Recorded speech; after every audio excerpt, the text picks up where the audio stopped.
On the Canton South Wildcats. I'm Scott Robinson along with Charlie Jones. And Charlie, Tornadoes advanced with a big win over New Philadelphia last week. Canton South defeated their rival Northwest. Well, I'll tell you what, we all know what happened in week number one. Okay, Canton South came away with that win over the Dover Tornadoes. But I'm going to tell you what, I'm going to tell everybody out there in big-time sports land, you can take this one to the bank because Coach Dan Ift and the Dover Tornadoes will roll tonight to a big win. So you got a prediction there so far, but Canton South and Dover have a history. Dover ended up losing to Canton South the first game of the season. They have ripped off every win since then. Yeah, but you see, Dover is ready to play this game. Dover wants this game more than Canton South. Dover's got the eye of the tiger. Dover has got a big chip on their shoulder, Scott, because of week number one. So go Tornadoes, and we'll see them next Saturday night down at New Philly and Quaker Stadium, buddy. We'll come back and we'll talk with Dover head coach Dan Ift in a moment here on the McInturf Realty pregame show. So stay with Charlie and I right here on Down alongside is Coach Dan Ift of the Dover Tornadoes. And, Coach, it doesn't get any better than this. You're playing in week number 12 now. You're still standing. You're playing a tough football team tonight. Yeah, they're really good, Charlie, and that's what you expect when we get to this level. Everybody you play is going to be good. They've all got weapons. They know how to use them. So, it's going to, I think defense is obviously becomes very, very critical as you get advanced in the tournament. Seems like about a year and a half ago, you played Canton South. I mean, it seems that long ago because it was the first game of the season. What has transpired since then? Well, I think both teams have gotten a lot better. Both teams seem to be pretty healthy. I mean, the same kids that played against us in week one are playing now, and we're pretty healthy at this point as well. So, other than sharpening each other up and getting a little bit better as the season went through and having a competition improve us, looks like week one again. Coach, you had a couple critical errors in week number one. I'm thinking that you're thinking you can't do that tonight. This is a big game tonight. No, you can't, Charlie. We had, I think, 3 turnovers in that game, and you just can't do that. You're going to beat a good team with 3 turnovers. It's going to be increasingly difficult. So it's important that we protect the football and that we execute and do the things that we can do. All right, Coach, thanks for joining us on Big Time Sports. And we're going to be up in the booth where it's a little bit warmer than down on the sidelines, but Naughty Scotty and I are going to be cheering our hearts out for you, okay? It's a beautiful night here, Charlie. Glad to have you. All right, so there you have it. Thanks, Coach, and good luck. There you have it, Coach Dan Ift of the Dover Tornadoes. Now, my booth buddy, Naughty Scotty, will be back with Coach Mo Daniscus of Canton South after you watch this. And back on the McInturf Realty pregame show with head coach Mo Daniska of the Canton South Wildcats. Coach, it seems like Groundhog Day all over again. You played the first game last year, played in the playoffs last year. Same thing again with the Dover Tornadoes. It is. I think it's pretty exciting, though. 2 good programs going at it. I was just hoping that this one would be a little further down the line here, but it's exciting.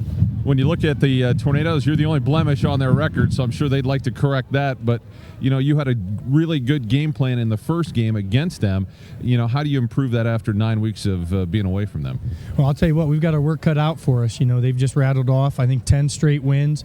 They're a darn good football team, and hopefully we can just try to not make mistakes, get after them on defense, execute on offense, and see what we've got.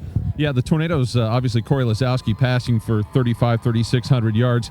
He's been so solid. His completion percentage is really good. How do you intend to counter that defensively?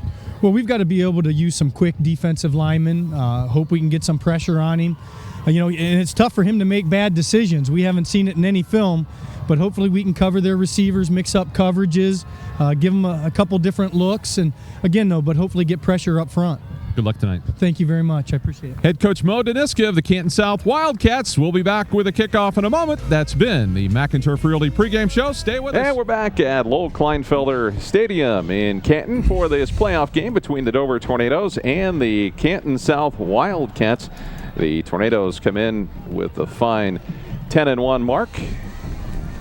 The Tornadoes led, of course, by Corey Lisowski, who is passed 199 completions out of 281 attempts for over 3,400 yards, 36 touchdowns, just 7 interceptions. And certainly he has had an outstanding season that could very well eventually lead to an All-Ohio post for him here as we move through the season. Coming off a great game last week against a back-to-back contest against New Philadelphia, 26 of 31 for 321 yards and 2 touchdowns.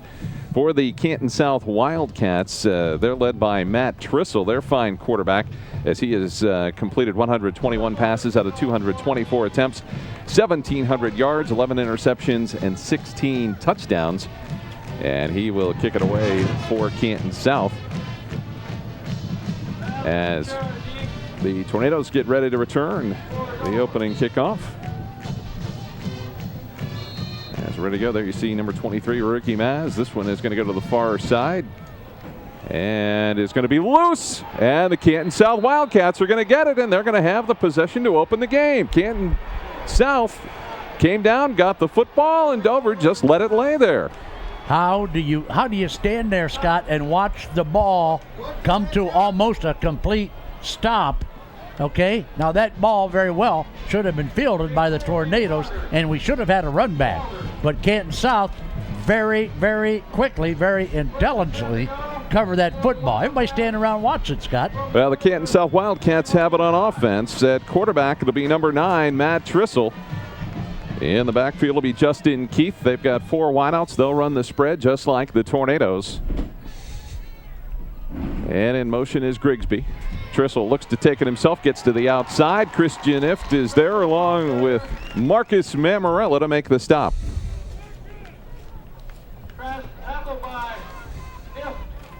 So the Dover Tornadoes have a tackle for a loss of 2. It'll be 2nd down and 12 as we're just underway. An unbelievable start to this one as the Tornadoes failed to cover the opening kickoff. They just let the ball lay there. Canton South alertly came down and hopped on it. 2nd down and 12. Trissel out of the shotgun. As Tornadoes trying to get set defensively, we'll take a look at them here just in a moment. As straight ahead, not much there for Justin Keith. Stop in there, Scott, by Christian Ift for the Tornadoes, but pickup of a couple. Tornado defense played so well last week, and we get a look at them there defensively across the front. Hawk, Cecil, and Murtaugh. The linebackers, Murray, Bache, Ift, and Mammarella, along with Johnson and Drapcho, Maz, and DeChira. The deep backs for the Tornadoes here on 3rd down and 5 at the Dover 16-yard line. Trissel out of the shotgun on 3rd down. Dover shows blitz. Trissel looks underneath, has the completion, and looks like he's going to have the 1st down at the 10-yard line. I'll tell you what, are they waving it, Scott? Did he get the 1st down? Yeah, he's got it. They needed 5. They got 6, unless they're saying it was incomplete. Pass is complete. Incomplete. Incomplete pass, Okay. Scott. Yeah, I thought it was. Wow. Yeah, let's take a look at and here we see Trissel looking right across the center. Now watch that ball come loose. See that ball? You didn't see it, Scott, but it came out on his left side as he was falling to the ground. That's close to a catch and a fumble. 4th down and 5. Canton South's going to go for it here from the 16-yard line. Maybe try like quarterback draw here, something like that, to have the field spread out. Trissel rolling to his left. The throw across the middle is going to be incomplete. And it'll be Dover football, and they survived the first blunder of the game. They do, Scott, but I'll tell you what, barely do they survive. That receiver was open at the goal line. That pass was thrown way too low, or that could have been a touchdown very easily. There you see Trissel, Scott. Oh, we got a deflection. That's why the pass took so long to get there. Somebody had a big hand up and deflected that football. So it'll be 1st down and 10 for the Dover Tornado offense. Corey Lazowski at the controls. They'll go with the 5 wideouts. Out of the shotgun on 1st and 10. Tornadoes struggled more against Canton South than anyone else this season.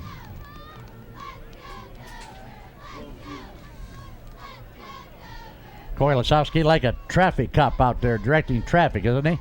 On 1st down and 10, he'll drop back, looks across the middle. He's got Sattler there, a short gain across the 20 out to the maybe 21-yard line.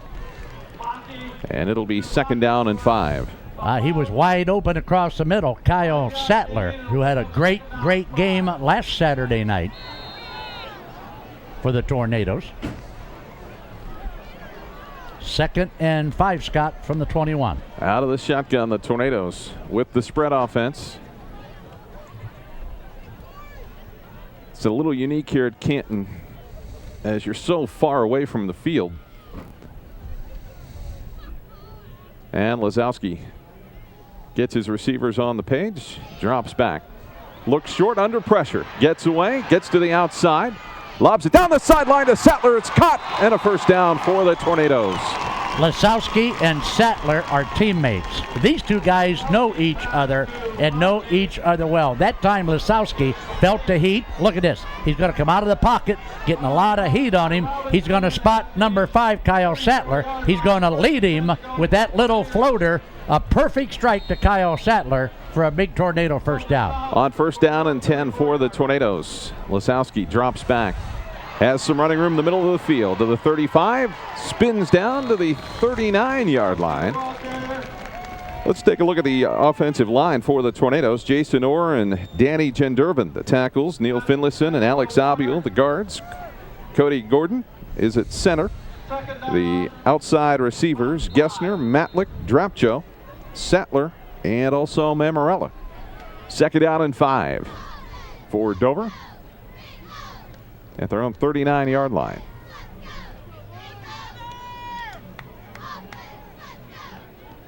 So Lasowski gives the hand signals, taps the helmet a couple of times, tries to draw Canton South off sides. Looks like he did, and that may in fact be a first down. I think you're right, Scott. That's going to be a first down the easy way, as Lasowski, with all that bobbing and weaving and gyration he's doing back there, draws Canton South off sides.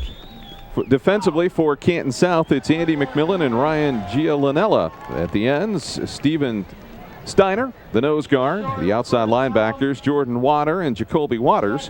The inside linebackers, Mike McKelvey and Rob Dale in the deep backfield for Canton South. Ryba, Robinson, Trissel, and Sheridan. It is just short after the 5-yard penalty marked off. It'll be second down and 1. And Lasowski with 3 to the left, 2 to the right.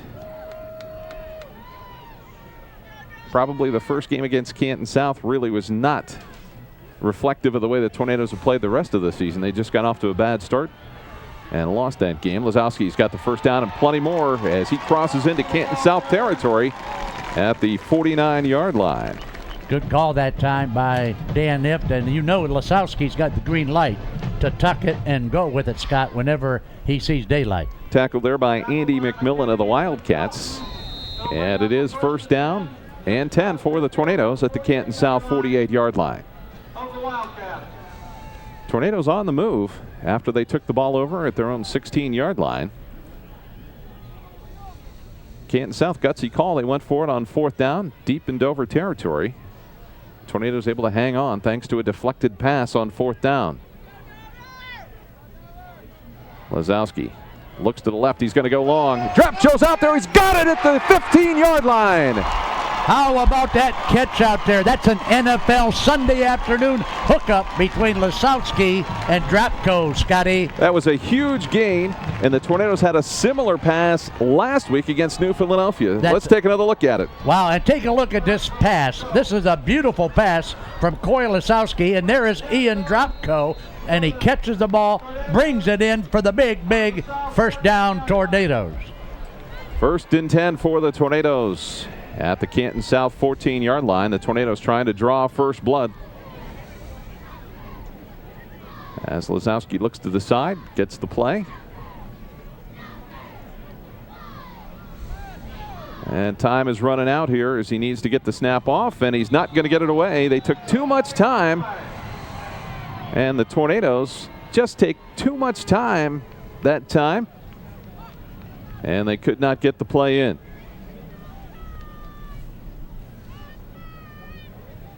So the Tornadoes will lose 5 yards there, and that's a critical area to lose 5 yards. 52, Scott, for the Tornadoes is Chanchalowski. Solowski into that offensive line now for the Tornadoes. Tornadoes can get a first down at about the 4-yard line, so they've got some work to do here on first down and 15. Lasowski with 3 spread to the wide side of the field. This is an area where Corey Matlick may get a look. Lisowski loses the football. It's still loose. They're going to fight for it. Still on the field. Canton South's got it. Wow, how about that one, Scotty? Lisowski tried to break away and get open, but he got hit and the football came loose. Big turnover and a big break for Canton South as Dover was at the 15 and knocking at the door. Well, now all of a sudden they are saying it's Dover football. I'm not sure how that all comes about. Let's take another look at it here. It sure looked like the Wildcats, they maybe illegally batted the ball forward is what I'm going to guess, and therefore it's going to be Dover football, but they've got a long way to go.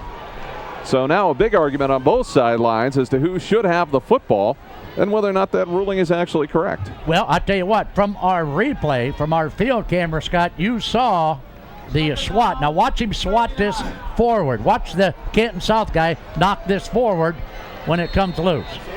There's no question about it that it did get batted forward here. That wasn't the play. Now you're going to watch right the now, next thing right here. Right there it is. He just threw it forward. I believe it was number 6 for Canton South. It was Jordan Warner that chucked the ball forward. In any case, it's going to be Dover football. Wow, big break for the Tornadoes, Scotty. Second down and 39 as Lisowski with it. Gets ready to unload it to Matlick. And Matlick's knocked out of bounds right about the 40-yard line.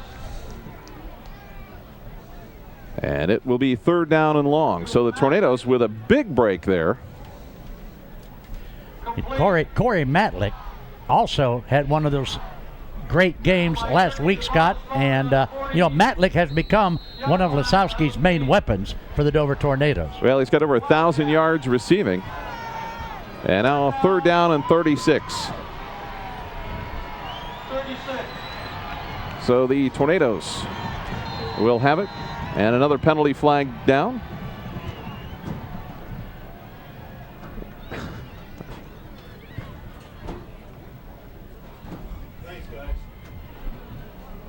So it's third down and a 5-yarder about to be marked off here.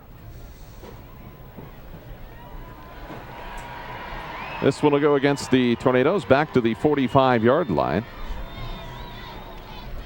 Dover, Scott, early here in the contest, picking up some penalty yardage. 3rd and 36 from the 40. Is that right? That would be correct. Back to the 45-yard line. So the Tornadoes will take the snap. Lisowski looks to go long down the middle of the field. Matlick is there through his hands, and it's intercepted by the Wildcats. It looks like it's Matt Trissel that picked up the interception. He'll run it back out to the 38-yard line where the Tornadoes will have to defend the Canton South Wildcats. 52, Chance Shalowski got him from behind. Now here's the pass by Lisowski. All right.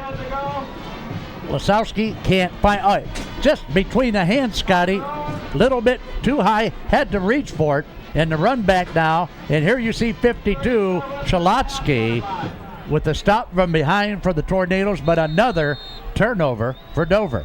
Yeah, the Tornadoes have not started out very smoothly, and you could kind of tell from the opening kickoff when they failed to cover that things were not going Dover's way. So first down and 10 for the Wildcats with Matt Trissel at the controls. They hand it off straight up the middle, some running room for the Wildcats as Andrew Bates is there to make the stop on Justin Keith. As we get another look here on the Weaver Barnes Rewind. Well, he'll fake the counter, right, and go off tackle right side. And right about now you see Bates and Johnson making a stop now for the Tornadoes. So the Wildcats with it, second down and 5 after the gain of 5 at their own 43-yard line. Trips left for the Wildcats. Tornadoes see the option. Keith's got it. Keith's got the first down out at midfield. Well, I'll tell you what, a couple missed tackles, Scott, because they had him stopped for a loss, but he wiggled free and picked up more yardage. So the Dover Tornadoes having their hands full with the Canton South offense here early on. First down, 10 to go. Well, so far that's been a real test now for the Dover defense, and they've got to find a way to slam the door on this Wildcat offense. Well, the defensive line for the Tornadoes has been solid all year, but they haven't played a line quite as big as Canton South, as they go 250, 255, 215, 262, and 235 across the front. So they're a pretty big bunch of guys. The handoff straight ahead looks like Justin Keith again, down near the 45-yard line. And another gain of 5. Nothing fancy about that one, Scott. Just straight ahead, hard-working stuff. Carries to the Tornadoes 45-yard line. So Canton South in Dover territory for the second time. The winner of this game will play the winner of the Licking Valley Poland Seminary game next week, we believe, at Quaker Stadium. That's right, Scott. We're going to be home next Saturday night in New Philadelphia. Second down and 5. Trissel drops back. He's going to go long. He's got a man out there, and it's going to be incomplete. Looks like out of bounds. They're going to call that a catch. No, they At can't call that 12-yard a line. catch. You got to be kidding me. Absolutely no way. And let's take a look now, because we got the eye on. Well, that's Gerald Robinson out there, and boy, that was, I don't think he had complete possession of it, because I think he was out of bounds before he caught it. Well, let's take a look now. That ball is in the air for about an hour and a half. Take a look at that. He is out of bounds, and that, ladies and gentlemen, was a bad call. 1st and 10. And now the Tornadoes really going to have to tighten it up as they run by Keith down to the 9-yard line. Keith, ball carrier. I don't know what else to say about that last play. I don't. And right there, you saw the replay again, and they're going to give him that catch. Second down. Zip, zip. And 8. Second down and 8 after the gain of 2. 4:17 to go and counting here in the first quarter. No score between Dover and Canton South. The Wildcats, though, on the move at the 10-yard line of the Tornadoes. In motion is Grigsby. Trissel's going to take it himself. And Trissel will not get much, maybe a yard or so. It'll be 3rd down and 7.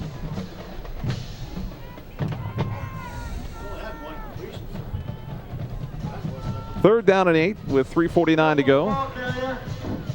No score between the two teams.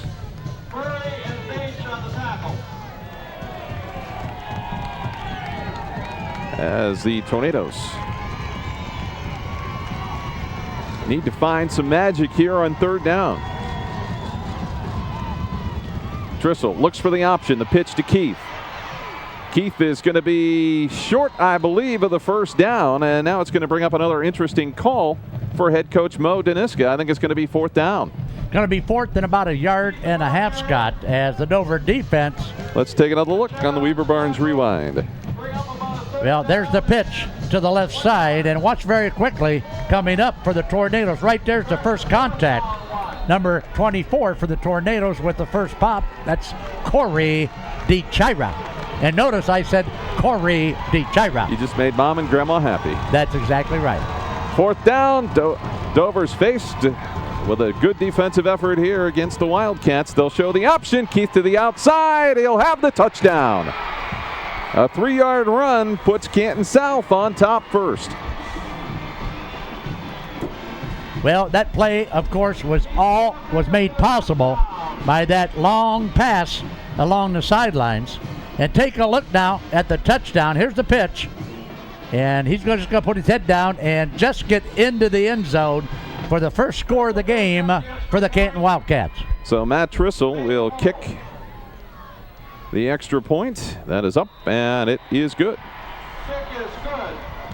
So the Canton South Wildcats jump out early with a 7-0 lead here in the first quarter against the Dover Tornadoes. And I'll tell you, Charlie, it's been a long time since Dover's been behind in a football game. It is, and it's been a long time since they've been behind this early in a football game. Usually by now they've had at least 1, maybe 2 trips into the end zone. That's exactly right.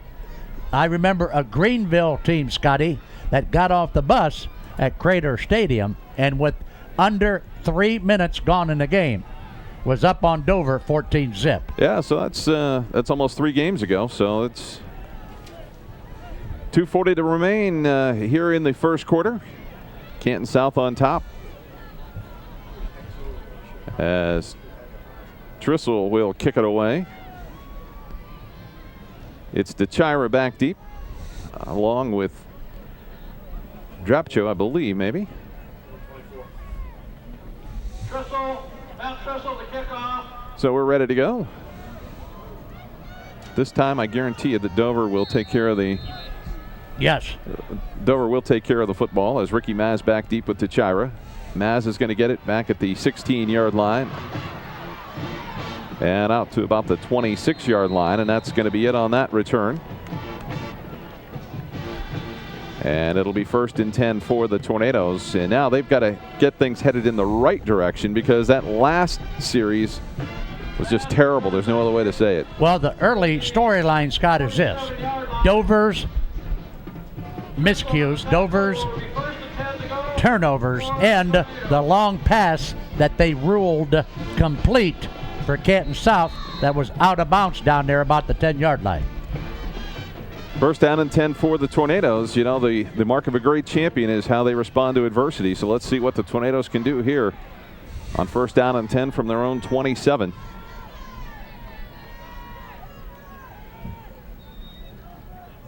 Lazowski dropping straight back. Not much pressure across the middle. Man's there. Sattler again. He's clobbered from behind. Hangs on to it. And they'll get a handful there, maybe 5. It'll be 2nd down and 5. Canton South is a team, Scott. Now watch the replay here as Lazowski will look across the middle to one of his favorite targets. That's Kyle Sattler. Now watch the pop here. Boom. Right about now, Sattler gets the old sandwich job by Canton South. Nice defense by the Canton South Wildcats. Well, Mike McKinney is a load for the Wildcats, and he got a good pop there. Lazowski looks to load up. They got a man open downfield, intended for Gessner, and they're going to get pass interference on Gerald Robinson back deep. And that's going to give the Tornadoes a big gain. Let's take a look now. Corey Lazowski will let it fly. Long pass. Got him all tangled up. He's on him. He's covered him, Scotty, like a blanket, buddy. He's all over him. So the Tornadoes will get the 15-yard penalty, which will put them out near midfield.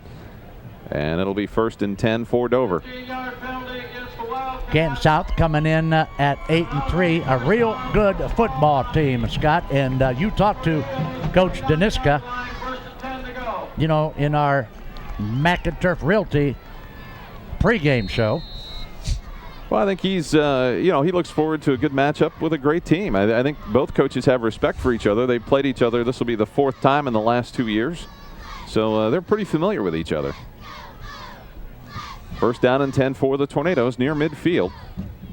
Canton South on top 7-0 on the Dover Dental Group scoreboard from Lowell Kleinfelder Field here in Canton, Ohio. Lazowski's going to take it to himself, gets to the outside. Nice gain on 1st down at the 43-yard line. Mm-hmm. And he just read the coverage, said, you know what? I think the middle of the field's open. I'm going to take it. And I think, Scotty, you could give him credit for what? 8 yards. Call it 2nd and 2 now after the 8-yard pickup by Corey Lazowski. Drapcho, Gessner, and DeChira wide to the right side. Matlick and Sattler at the bottom of your screen here to the left on 2nd down and 3.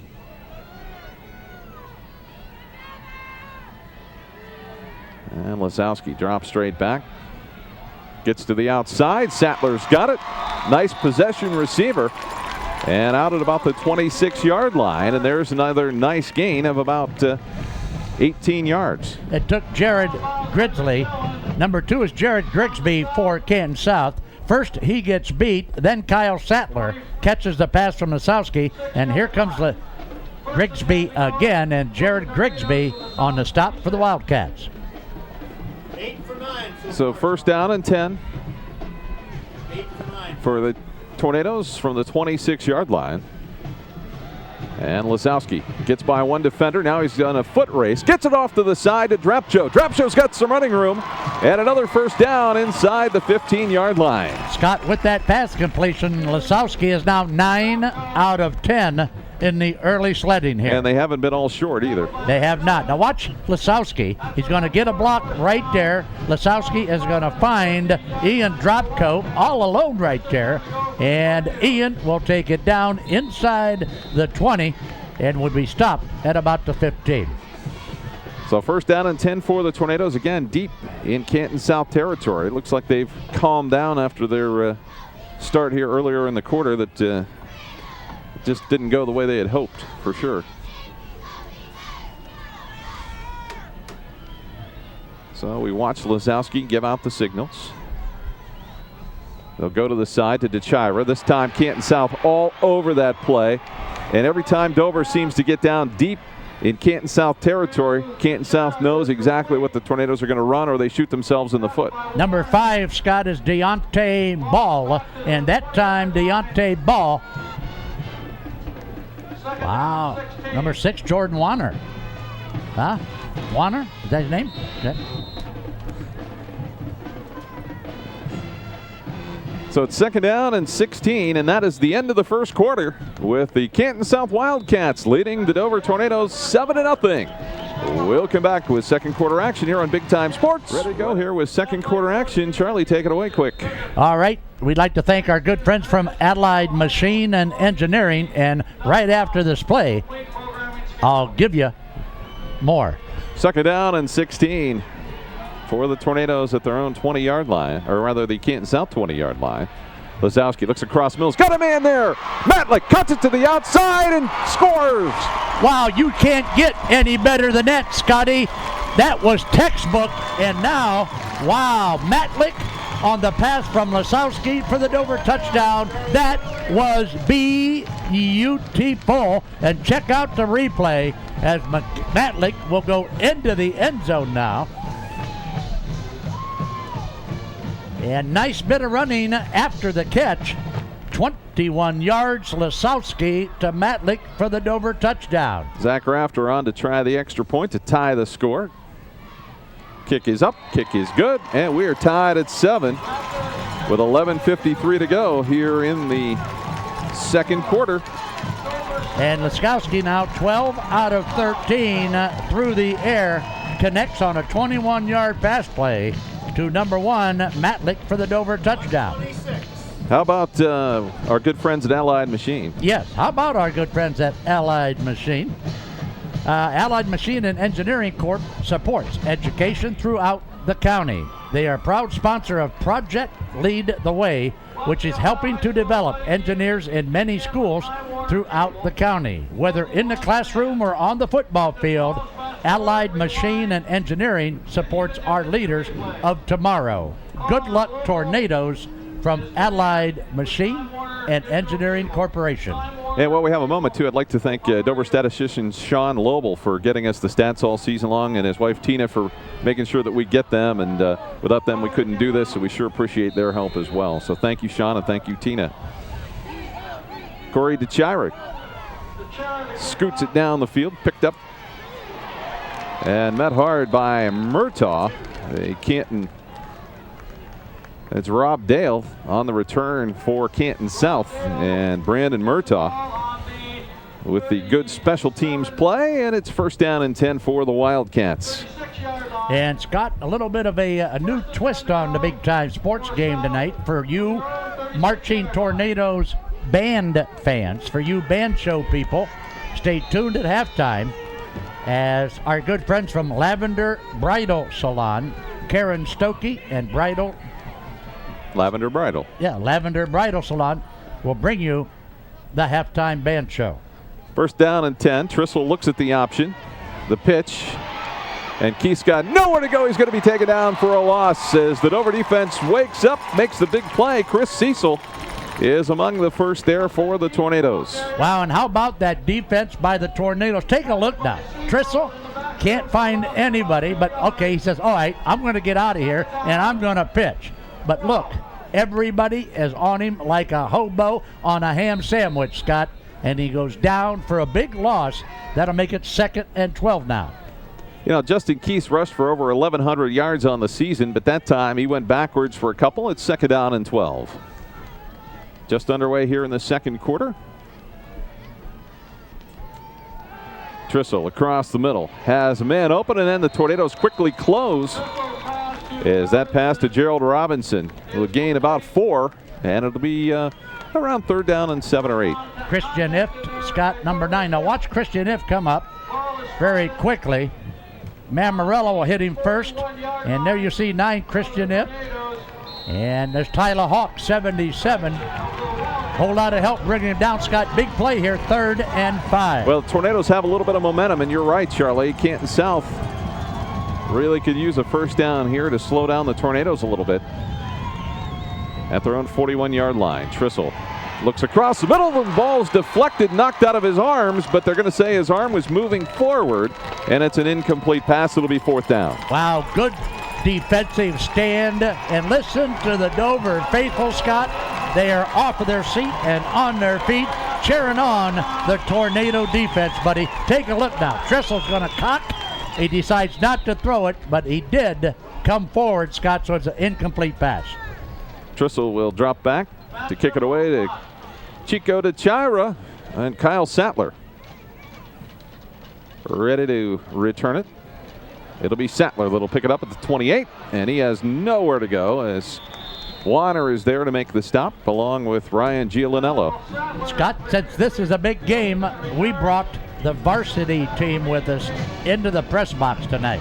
Do you want to introduce to all of the big-time sports fans out there who our head statistician is in the box with us tonight? Well, you have to think Ferris first. Absolutely. And that's Tom Ferris. So That's he's right. with us, and we appreciate his help tonight. That's right. Tom Ferris, the king of Ferris Chevrolet, is in the box tonight.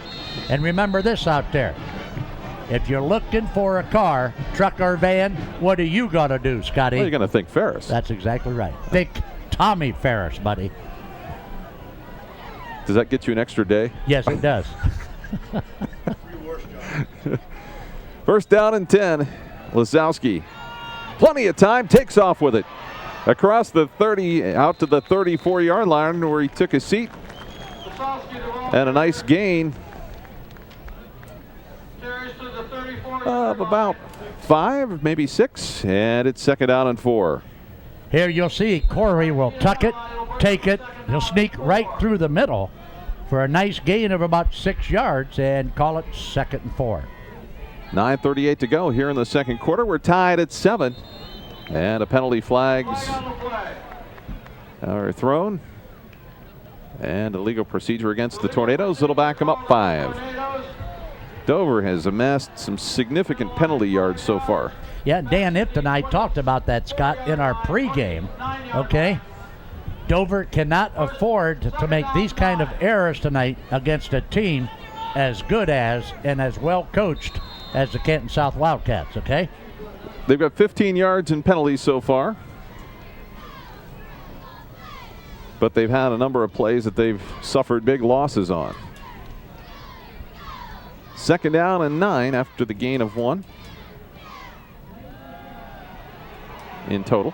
And now penalty flag is down. Lazowski has the first down, but that one's going to come back. I think they had a little block or a hold out at about the 37-yard line. I think Corey Matlick out there got wrapped up with somebody. Yeah, take a look now at the bottom of your screen, and you'll see, no, we're not going to be able to catch it on our Weaver Barnes replay.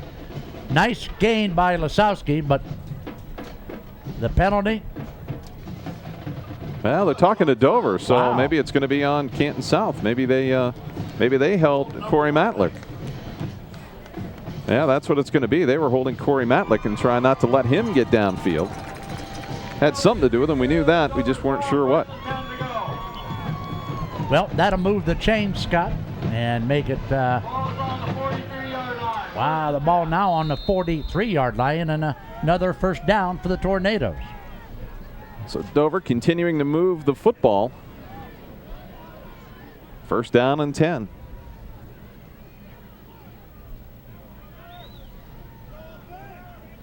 Dropcho, DeChira, and Mamarella wide to the right side. Sattler and Matlick wide left. Here on first down and 10. They looked to that little bubble screen's what they tried to set up, and that time DeChira had nowhere to go as Warner and McMillan there for Canton South. Wow, I'll tell you what, that time Corey DeChira had no chance at all, Scott. As soon as he caught that ball and made contact, he got nailed and nailed from behind. So it's second down and 14. And Lasowski out of the shotgun. Tied at 7 apiece on the Dover Dental Group scoreboard. Lasowski, good protection. Across the middle, Matlick's got it for the first down. All the way down to the 43-yard line. Scott, you got to like two things about that play. You got to like the way Lasowski is going to rifle that ball right on the number. Now watch the velocity on this pass. Watch this. Boom, Scotty. Real good zip on that pass, right on the money. Nice catch by Matlick. And by the way, Matlick, okay, has a little bit of Nick Scalabrino in his blood, Scott. You remember Nick Scalabrino, don't you? I think. I didn't know you were a DNA expert, but that's good. Well, I talked to Matlick's grandmother before the game. Oh, okay. And so she told me. Okay. Lasowski's going to take it himself. And down to the 39-yard line. And that'll give us a chance to tell you from suits to work boots, try Miller Clothing and Shoes in downtown New Philly. Marty Miller has a team of all-stars like Hager, Lee, and Wrangler jeans. For your feet, it's Hush Puppy and Red Wing shoes, and you can complete your wardrobe with Carhartt, Van Heusen, and Arrow. The best is at Miller Clothing and Shoes in downtown New Philadelphia. See Miller Clothing and Shoes today. Second down and 6 for the Tornadoes. Lasowski looks to go long. He's got a man out there, and it's intercepted by Canton South. Great defensive play, nice interception, good pick out there by Canton South, Scotty, and that was Gerald Robinson, number 4. Now watch Robinson get up in the air and pick this one right about now. Nice interception by Robinson, and another big turnover for the Dover Tornadoes. DeChira, the intended receiver, and that is a turnover for the Dover Tornadoes. And on the season for Corey Lasowski, that would be interception number 8. First down and 10 for Canton South as Trissel out of the shotgun. And we've got another penalty flag down. Flag on the play. And looks like one of the Canton South receivers may have jumped ahead of the count. And that'll back him up.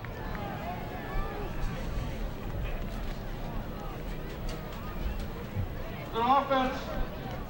Offsides called on. So that will back him up 5 all the way back near the. First down 15. It's actually at about the 7-yard line here. Boy, Scott, it's first and 15. Just as Dover is on the move here in the first half, they shoot themselves in the foot. Now the handoff to Justin Keith there, not much, as maybe a yard or 2 before the Tornadoes wrap him up. Yep, number 42, Brandon Murtaugh, along with 77, Tyler Hawk, on a nice stop for the Tornado defense. Gain of about 3. It'll be second down and 12. Second down 12. As the Tornado defenders bring in Colton Zahner, and also Kyle Sattler come into the defensive backfield along with Gessner and Drapcho.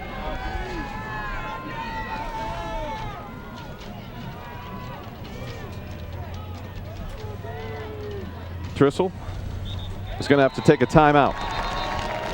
So it looks like he is going to have the timeout. And while we have a moment with the game tied at 7 apiece here, second down and 12. 6:08 to go. Second quarter tied at 7 apiece between Dover and Canton South.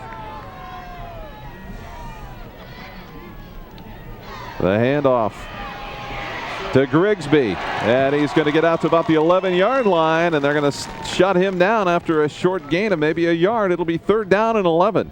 Good defense that time by Dover, Scott, and I'm trying to get a number down there, and I think, wow, number 7 is the guy that hit him, according to my spotter. That's Marcus Mamarella on the stop for the Tornado, Scott. A piece of information just given to me by Tommy Touchdown Ferris. Every pass Lasowski has thrown has been caught. either by Dover or by Canton South, but he hasn't thrown an incompletion yet. 3rd down and 11. Trissel looks to go down the sideline. Good coverage. Robinson's out there, and it's overthrown. And it'll be 4th down, and Matt Trissel's going to have to drop back and punt it away, and the Dover Tornadoes are going to get good field position here. Great defense that time. Good coverage by Ian Drapko of the Dover Tornadoes. 4th and 11, Scott. And how about a run back by Corey DeChiro? You knew that was coming, didn't you? I knew it was going to happen sooner or later. Right. Well, hey, I got in there. So on the punt attempt here, Trissel standing in his own end zone, gets a good snap. He'll get it away.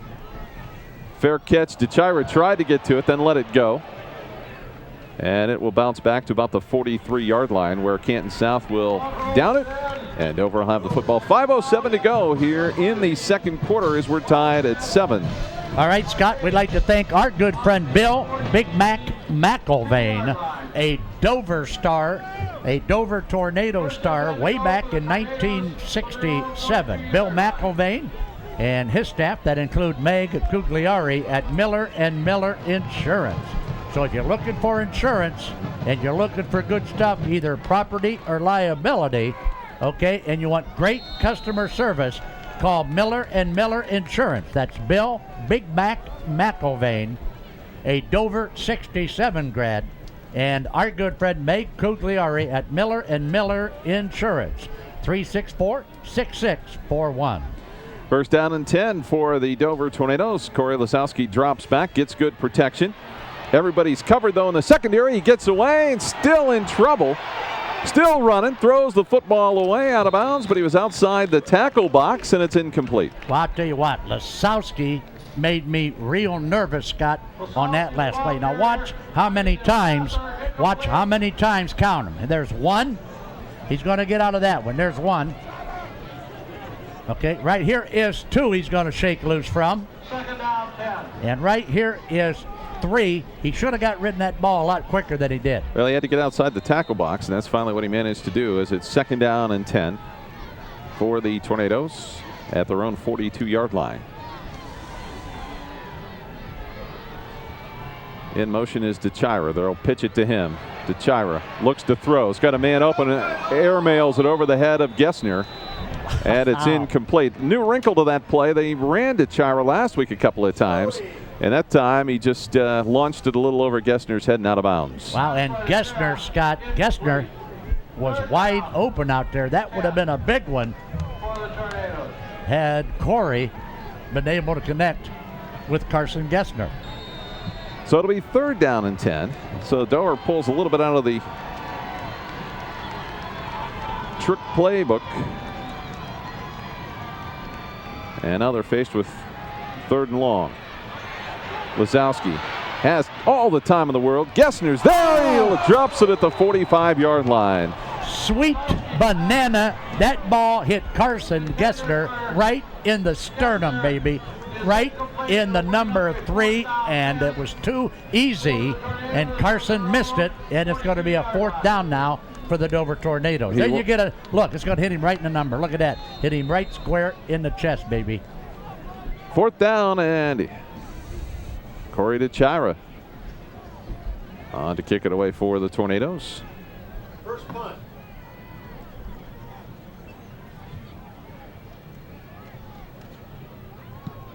And that one drilled. Canton South's got it. This is Mark Trissel returning punts for the Wildcats out across the 30 to the 32-yard line. And that's where the Wildcats, got my cats mixed up. Yes, you do.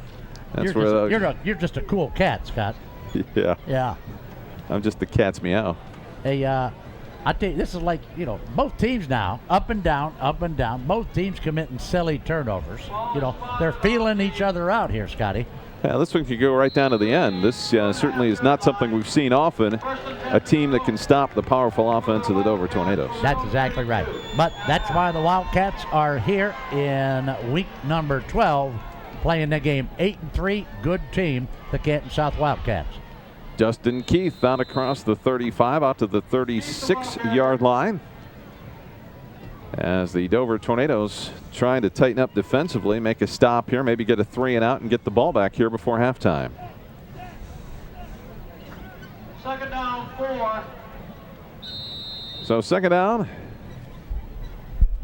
and about 6 after the gain of 4 with 4:04 to go here in the second quarter. We're tied at 7 apiece. In motion is Grigsby.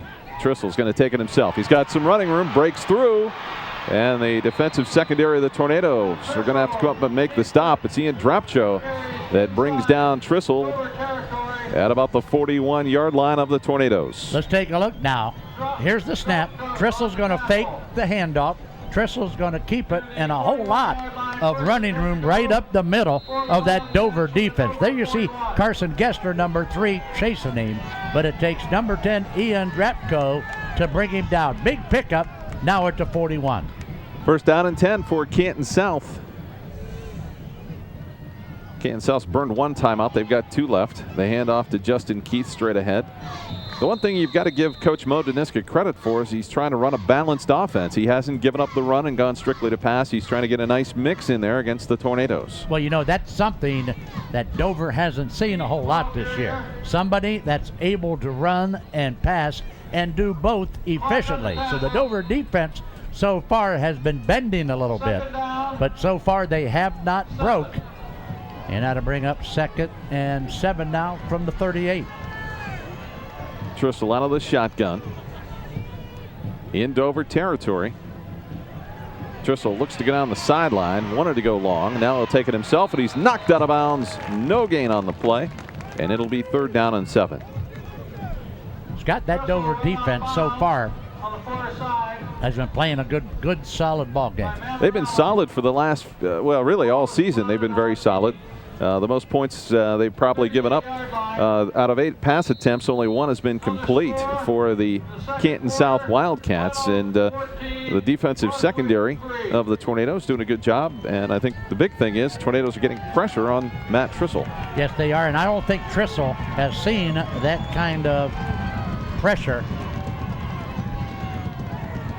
Trissell's going to take it himself again. He's going to be taken right down. How about Marcus Mamarella, and how about double MM? Watch this.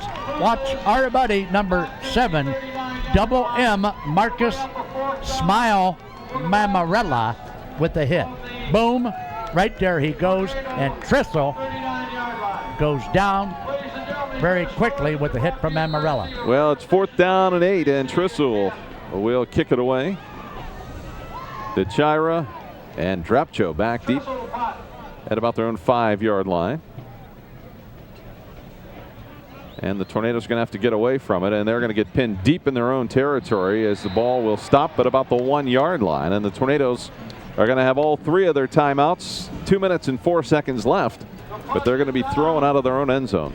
That punt could not have been executed any better, Scott. Took the ball all the way to the 1-yard line. And let me remind all of you marching band fans out there that at halftime, our good friends Karen Stokey and the Lavender Bridal Salon will bring you the Marching Tornado Band Show. And Scotty, I can see right now you're one big goosebump from head to toe just thinking about it, right? Hey, everybody loves the Dover Band, right? Absolutely. Okay, that answers that.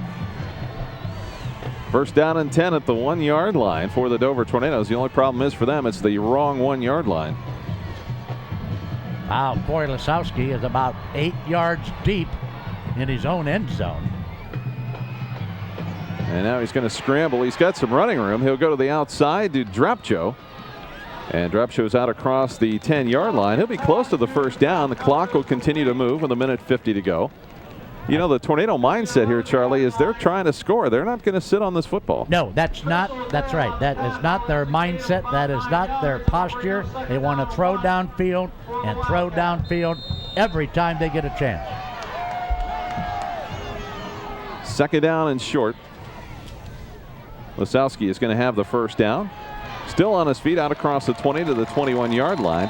But I also think Canton South's willing to give up those 7- and 8-yard runs right now because they're burning a lot of clock. Yes, absolutely. They don't want to get anything. They don't want to let anybody get behind them, Scott. So they're playing that soft cushion defense right now. They want to keep Dover from throwing the long bomb and go into the locker room tied. Lazowski gets some pressure. Rolls to his right. He's got a man open. Matlick has it. Tripped up out at the 36-yard line. Nice gain of 16. Tornadoes still with a lot of time. Plus, they've got all 3 of their timeouts. Matlick is complete. Grigsby on the tackle. A minute 7, Scott, is an eternity for the Dover offense. Well, the Tornadoes certainly have good clock management. To the outside is Sattler. Sattler can't get to the sideline, and that may force Dover to take a timeout, and they will. All right, so with that timeout, Scott. Let's take another look at our replay on the Weaver Barnes Rewind. There you see Lasowski, Timeout. who is going to find Kyle Sattler right there. Nice pickup, nice play from Lasowski to Sattler. Hey, well, what if you had one number that you could call in the event that the unexpected occurs? A fire, an accident, or a burglary could turn your world upside down. At McKinnon Insurance, their specially trained representatives help guide you through the process of getting everything back to normal. And purchasing insurance shouldn't be a difficult decision either. And if you're uncertain about your current coverage and would like straightforward answers, visit the fully licensed professional staff at McKinnon Insurance in New Philadelphia. For your auto, home, business, health, or life insurance needs, call or visit Joel, Kevin, Andy, or Tamara. McKinnon Insurance at 330-339-3431. Corey Lasowski is 14 out of 15 so far in the ball game, and that is what you call efficiency. Yeah, but you would have thought they would have had more points than 7 on the board. Well, I tell you what, miscues, Scott, okay? Shooting themselves in the foot has kept them out of the end zone a couple times. 2nd down and 4. The blitz is on. Lazowski tiptoes over it. Now he throws across the middle of the field. Intercepted. The one thing the Tornadoes could not afford was an interception or a turnover. And with 38 seconds to go, Canton South's going to have another chance. Yep, there you go again. That was just a mental mistake, no question about it. Well, that's turnover number 3 in the contest. We haven't even gone to halftime yet, and we've turned the ball over 3 times. Good pressure that time by the Wildcats. Lasowski throws it up for anybody to grab, and grab the Wildcats did. And it'll be Canton South ball 1st and 10 at the 46. Well, the secondary of the Tornadoes is going to get tested here as Canton South with 2 timeouts. You've got to think they're going to try and air it out and get some more points on the board here before halftime. This could be a critical turnover in the game. It most certainly could. I tell you, they got to keep them out of the end zone. And Scott, do they have a place kicker that is effective from 20 to 30 yards out? Well, Matt Trissel is their place kicker, and I think that he can probably 30 to 35, but wow, and how about that Dover defense, baby, huh? Zach Lang with the quarterback sack, and that may change everything here, as now the Wildcats may say, you know what, let's go into the locker room 7-7. I think you're right, but that time Zach Lang, baby, like water through a screen door on a submarine that time. Zach Lang right through it and right on it, baby. Well, Canton South does not have to run a play as we're down inside of 5 seconds. Trissel is going to air it out. Robinson is down there. DeChira has another interception but dropped it. It's incomplete. And that means it's halftime with our score tied at 7-7 between Dover and Canton South. And we'll come back with the Lavender Bridal halftime show, and soon the Big Jim's Burgers and More halftime report. That's all coming up right here on Big Time Sports. And let's go down on the field now and enjoy the halftime show brought to you by Lavender Bridal Salon and our good friend Karen Stokey, offering the newest styles for the bride-to-be and for her entire wedding party. View our assortment of wedding gowns, destination, bridesmaids, mother of the couple, flower girl dresses, and ring bearer tuxes. We are getting gorgeous styles in for your prom 09 already. Visit us at www.lavenderbridalsalon.com. 218 West 3rd in downtown Dover, Lavender Bridal Salon. Sit back, relax, tap your toe to the Dover Marching Tornadoes, and Naughty Scotty, why don't you introduce the Majorettes? Well, the Majorettes, Kelly Crone, Laura Welfley, Emily Hanhards, Lee Beitzel, Kristen Duncan, and Erica Young. The advisor, Julie Fatch. The drum major is Andrew Lose, and the directors, Stephen Stroop, Joan Wenzel, and Micah Carrick. Let's get down to the field. Ladies and gentlemen, we now feature our 6 very talented Majorettes performing a great dance routine to one of the greatest rock and roll hits of all time. Here is the 1958 hit song made famous by Little Richard. Good golly, Miss Molly.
Here is Swing Machine.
ambassadors of music from the city of Dover, your 2008 edition of the Dover High School Marching Tornadoes.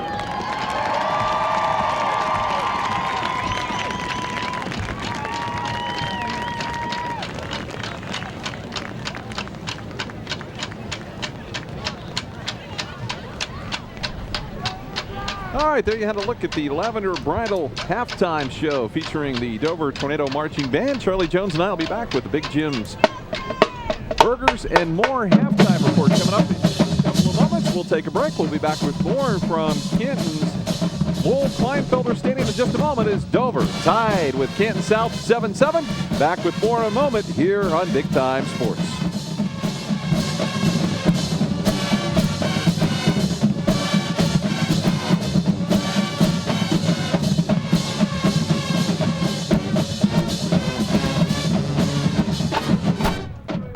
And more halftime report, and courtesy of Tom Ferris of Ferris Chevrolet. Remember to think Ferris. That's right. Think Ferris tonight, buddy, because Tommy Ferris is our main man. So let's take a look at the numbers here for the first half of action, and big disparity, Charlie, when you look at total yards. It is. On paper, Scott, Dover is running away with this contest, but it's 7-7 on the scoreboard, okay? Rushing 59 attempts for only 15 yards. Okay, for Canton South. Dover with 6 yards on 45 attempts. Through the air, 15 out of 18 for Corey Lasowski, only 1 out of 8 for Matt Trissel. Total yards, Canton South 63, Dover a whopping 227 yards, but the difference is, look at the turnovers, Scotty. A goose egg for the Wildcats and 4 big turnovers for the Tornadoes. Well, that includes losing the opening kickoff plus 3 interceptions by Corey Lasowski, and certainly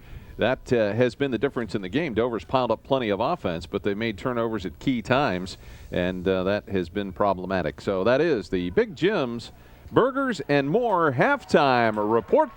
As we mentioned, we are tied at 7 apiece between Dover and Canton South. So we get ready to go here, and Charlie, take it away. All right, and we'd like to thank our good friends at Allied Machine and Engineering who support education throughout Tuscarawas County. They are proud of sponsor of Project Lead the Way, which is helping to develop engineers in many schools throughout the country. Whether in the classroom or on the football field, Allied Machine and Engineering supports our leaders of tomorrow. At Allied Machine and Engineering, they say, good luck, Tornadoes, and go get 'em. Scotty? All right, we're just about ready to go here with the third quarter of action. The Canton South Wildcats will receive to open the period, as we are tied at 7 apiece, and certainly the Dover Tornadoes have been excellent in making halftime adjustments and then coming out in the third quarter and really starting to put things together, and that's really what they've got to do for this game if they want to advance to next week. Well, they've got to, Scott, and here again, 4 turnovers in the first half, and the last time these two teams played, Dover got beat 27-16 by committing 3 turnovers. So hopefully that's not indicative of the outcome of this contest, but Dover has got to slam the door right now on the Wildcats' first possession to begin the second half. Robinson back deep along with Sheridan. That short kick is going to be fielded by one of the up men, and it's going to be stopped at about the 36-yard line where Canton South will take it over. Looked like it was Jordan Ryba that came up with it. And it'll be first down and 10 for the Wildcats at their own 36-yard line. Gino, who's number 17, Scotty? Gino Giamano.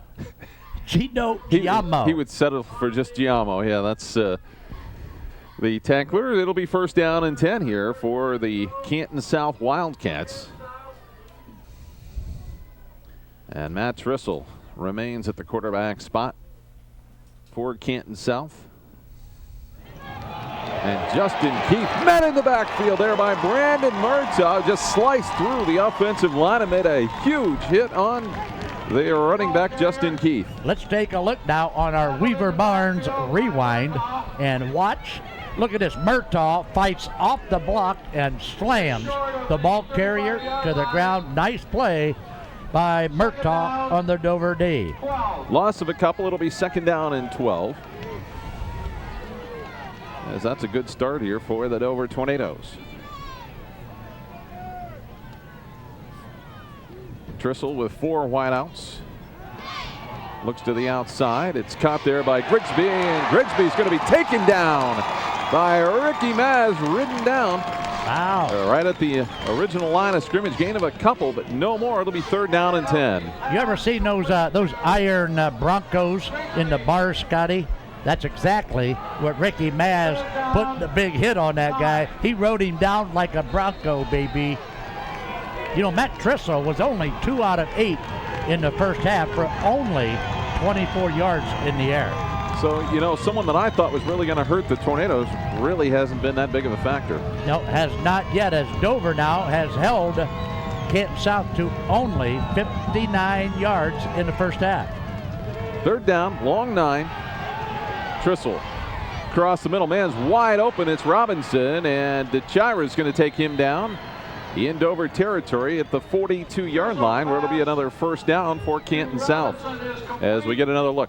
Let's take a look now as Tressel will roll to the left side. We'll look, we'll find, let's see, where is where is the defensive back there? Yes, that's exactly right. So it'll be 1st down and 10. Yeah, big pickup that time, Scotty. 7-7, Canton South and Dover. It's crunch time now for the team that wants to advance to next week's regional finals.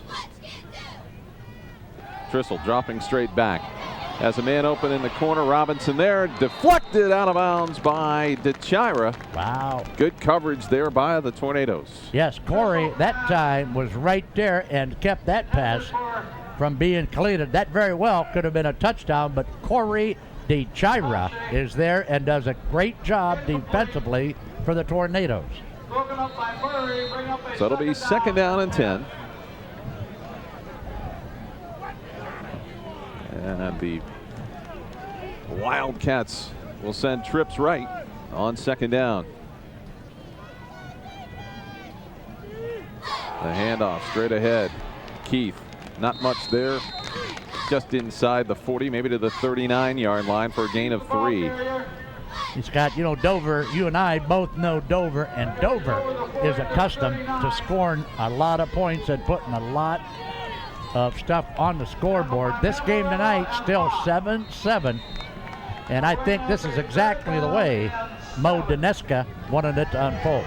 Well, I'm sure it is. He's taken some time off the clock. Dover hasn't really been a threat so far offensively, and I think he likes his position right now with 9:17 to go here in the 3rd quarter.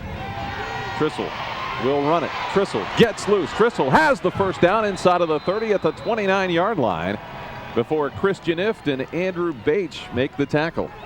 Let's take a look now, and that time Trissel will look downfield, will roll to his right. Now he'll tuck it and keep it, and there he just gets through that interior line of Dover and picks up the 1st down for the Wildcats.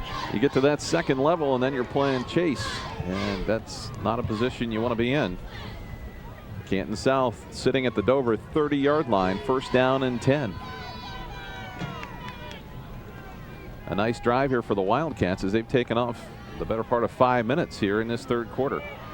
Trissel takes it himself again. This time he could take it all the way. The 10-5 touchdown, a 30-yard run by Matt Trissel.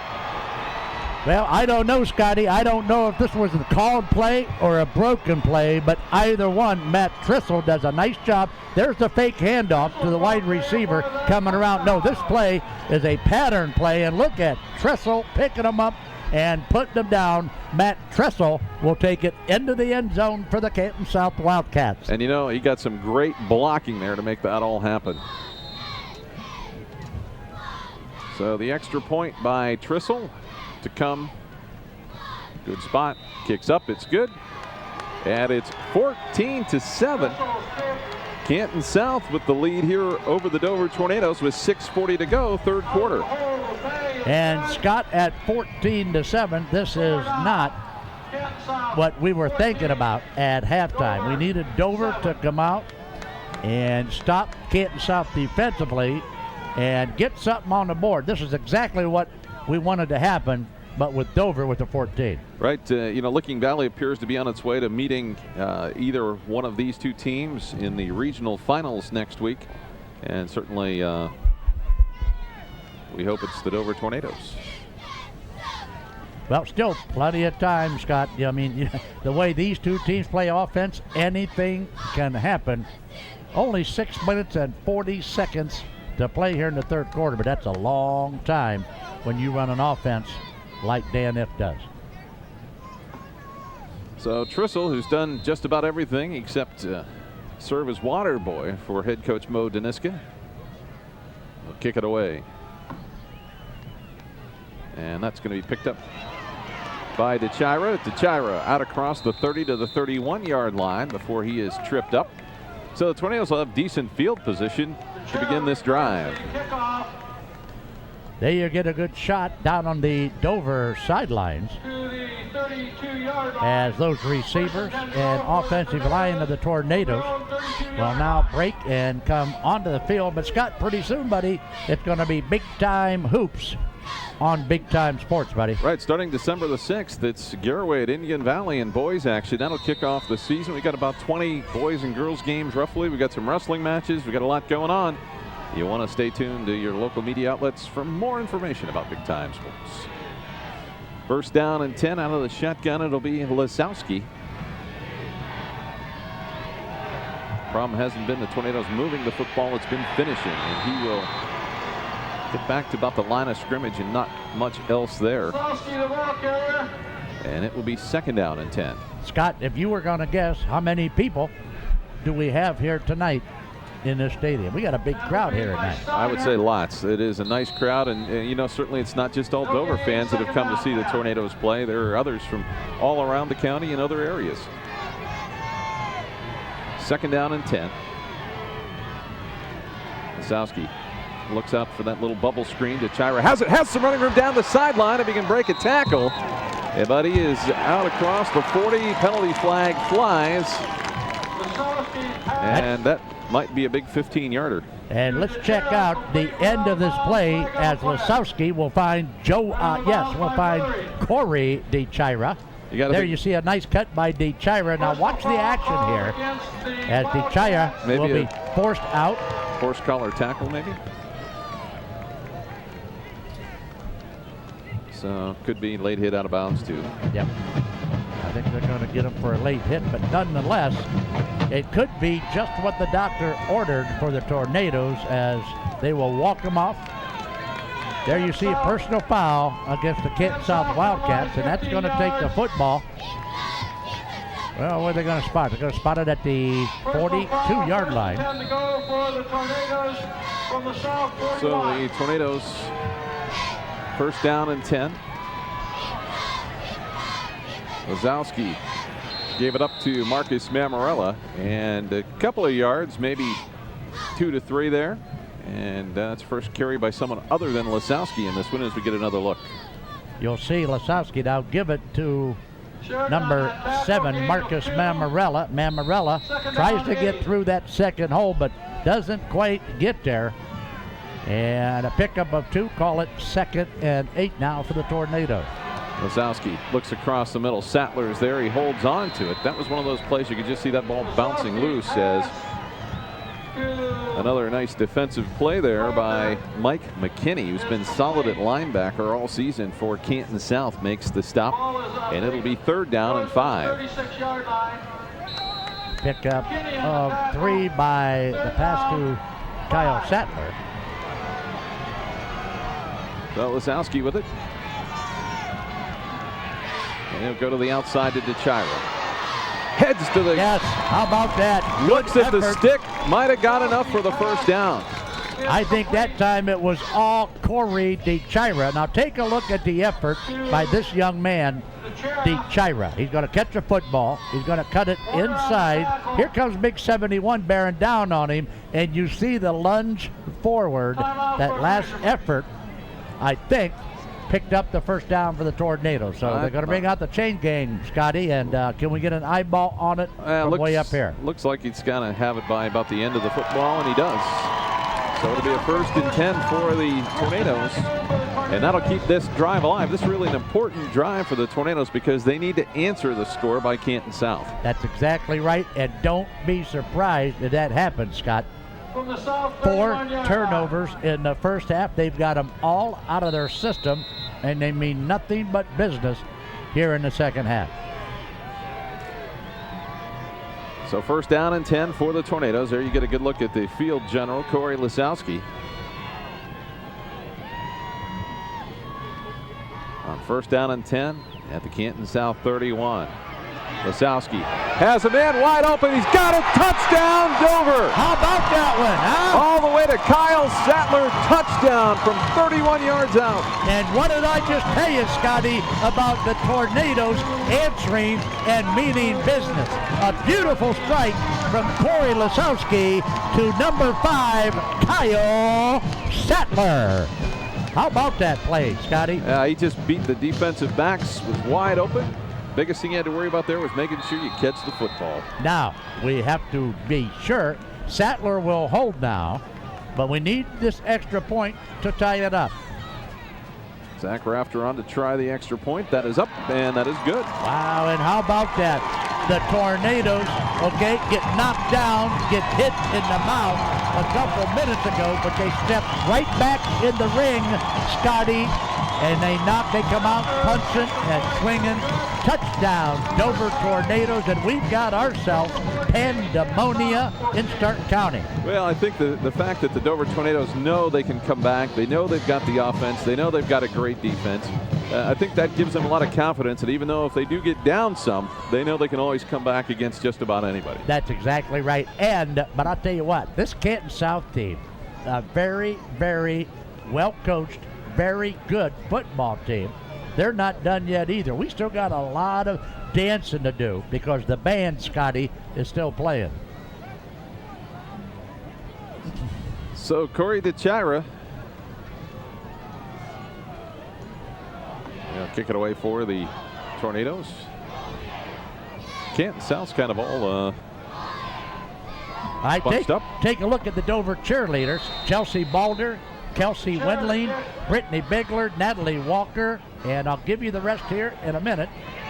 As it's Sheridan out to the 25, and that's it out to the 27. Charlie, continue. And there's those Dover cheerleaders, and we'll start with Natalie Walker, Beth Hoffman, Gina Sapel, Christina Hanhart, Katie Deeds, Brooke Villader, Mary Zeifer, Devin Swinderman, Erica Gale, Katie Jarvis, Megan Lindberg, and they're all coached by Courtney Sattler and Stacy Murphy. Nice job by the Dover Tornado cheerleader.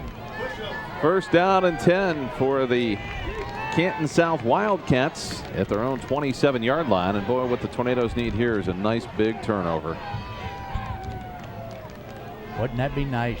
Grigsby in motion. Trissel rolling to his right. Under pressure. He'll take it himself, and he's knocked down. Ball's loose. It's a fumble, and guess who's got it, Scotty? We're going to peel him off like a banana, and the Dover team is saying, we got it, and guess what? Who is it? That's Murtaugh, baby. Number 42 is Murtaugh, and he's got it. So the Dover Tornadoes get a gift wrap. Wow, it's turnover. You called it, buddy. So the Tornadoes with a chance here to take it in as they are at the 27-yard line of Canton South. Dover had a lot of turnovers in the first half. This time it's Canton South that cracks first. That's exactly right. And Scotty, you called it. Scotty, you are, every once in a while, Scotty, you say something, okay, that actually means something. Unlike you, when you say something, it always means something. It never means Nobody anything. knows what it is, but it always means something. Right. 1st down and 10 for the Tornadoes at the 27-yard line. Lisowski ready to take the snap. He'll take it himself. Just plows forward. Nice yardage, a gain down to around the 21-yard line. So a gain of about 6. It'll be 2nd down and 4. Snyder on the tackle. So that one came in a nice package with a pretty bow on it for the Tornadoes. 5 yards. And right you are, Scotty. We get to report that, that Licking Valley is coasting, is really winning big tonight down at Quaker Stadium. So They're likely to be the opponent for one of these two teams. 5:25 and counting here. Third quarter. Lisowski has got a lot of room to run. He'll throw it to the outside to Drapcho, and Drapcho gets loose, gets to the outside, knocked out of bounds. He'll have the first down, plus some yardage around the 13-yard line. Isn't it great, Scotty, to have that release valve over there all the time when you need him? You see, when Lisowski feels the pressure, he's got a relief valve over there that he could just drop that little dink pass to, like Tommy Ferris did when he was playing for the Strasburg Tigers. And yes, Tommy Ferris to Mike Rigger was deadly back in '67. 1st and 10 for the Tornadoes. As Lisowski ready to take the snap. This time he's got some pressure and he's taken down at the 16-yard line. So he'll lose a couple. As the Tornadoes offensive line gave in a little bit there that time to Canton South. Well, that time a guy came through from his cornerback position and dumped him for about a 2-yard loss. 2nd down and 12. As Lisowski with a big drive here for the Tornadoes. Big momentum swing if they can push one in here. Lisowski across the middle. He's got it. Mammarella, touchdown. How about that one, baby? Wait a minute. They're going to call him. They're calling down at the 1, Marcus Mammarella. Let's take a look at the replay. They say Mammarella had a knee down, and let's take a look now and see if, in fact, that knee was on the ground. Nice bullet pass from Lisowski. Mammarella. Wow, no, he is not down. That is a touchdown that they called back, Scotty. Well, let's see what they can do here. This is what matters. That doesn't anymore at this point. And the Tornadoes with it. 1st and goal from the 1-yard line. Mammarella the lone setback. Lisowski will take it himself. Spins to the inside. And touchdown, Dover. I'll tell you what, that was 2nd and 3rd effort by quarterback Corey Lisowski as the Tornadoes now take the lead 20-14 in week number 12 against old nemesis Canton South. Take a look at the replay now. Lisowski, first bump, second bump, finally gets through and into the end zone for the Dover touchdown. So Zach Rafter quickly back on to try the extra point. A little bit of a high snap. The kick is away, and that one is through. And the Dover Tornadoes lead it 21-14, and that's their first lead of the ball game. And Scott, look at the Dover crowd. You would think it was New Year's Eve out there in the Dover bleachers, buddy. Well, the Dover Tornadoes have fought a long time to get back to this position. The problem is now they've got to keep it that way and manage the rest of the game. They're good front runners, so let's see what they can do here. Now that Canton South is down, and Canton South, like I have been telling you the whole game, is a great football team. They are well coached. What is Mo Daniska going to do right now to get back in this ball game? Well, I think what he's got to do is just continue to maintain the balanced offense that he has done. And certainly there have been some wide receivers that have been open for Canton South. But Trissel is a valuable quarterback as a senior. He came in here. He knows the offense. He knows when to take off and run the football. And he's made some good choices so far. Wow, what a difference a couple months make. Sheridan has it on the far side to the 10, the 15, to the 20, and down to the 25-yard line as the Tornadoes able to make the stop there. And that tackle made there by the Tornadoes, Tyler Milburn.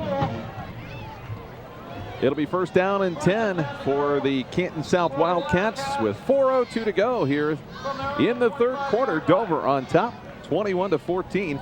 We expected to see a lot of offense, and so far we are starting to see that pile up. Last time, Scott, Canton Wildcats were in this position, a fumble to the Dover Tornadoes.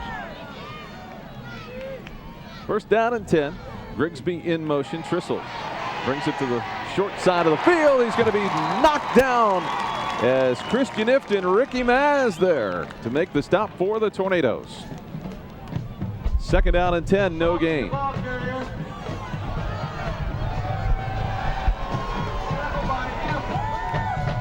So the Canton South Wildcats will have to come up with something a little bit better than that, as that option has been figured out by the Tornado defense. Yeah, and Matt Trissel, so far in the contest, Matt Trissel has not been very effective through the air, Scott. Well, I think that's a combination of things. The Dover defensive line getting some pressure on him, and also the secondary doing a good job covering his receivers. Trissel under pressure. That one incomplete. Thrown behind the receiver. Looked like Gerald Robinson was the intended receiver. And Corey DeChira? Yep, Corey DeChira. Although his grandma said I could call him Chico if I want. So. Okay, all right. His grandmother was that lovely lady who was driving her finger through my chest to remind me of his first name. Lovely lady. Third down and 10 for Canton South. Chance for Dover to put the clamps down on Canton South.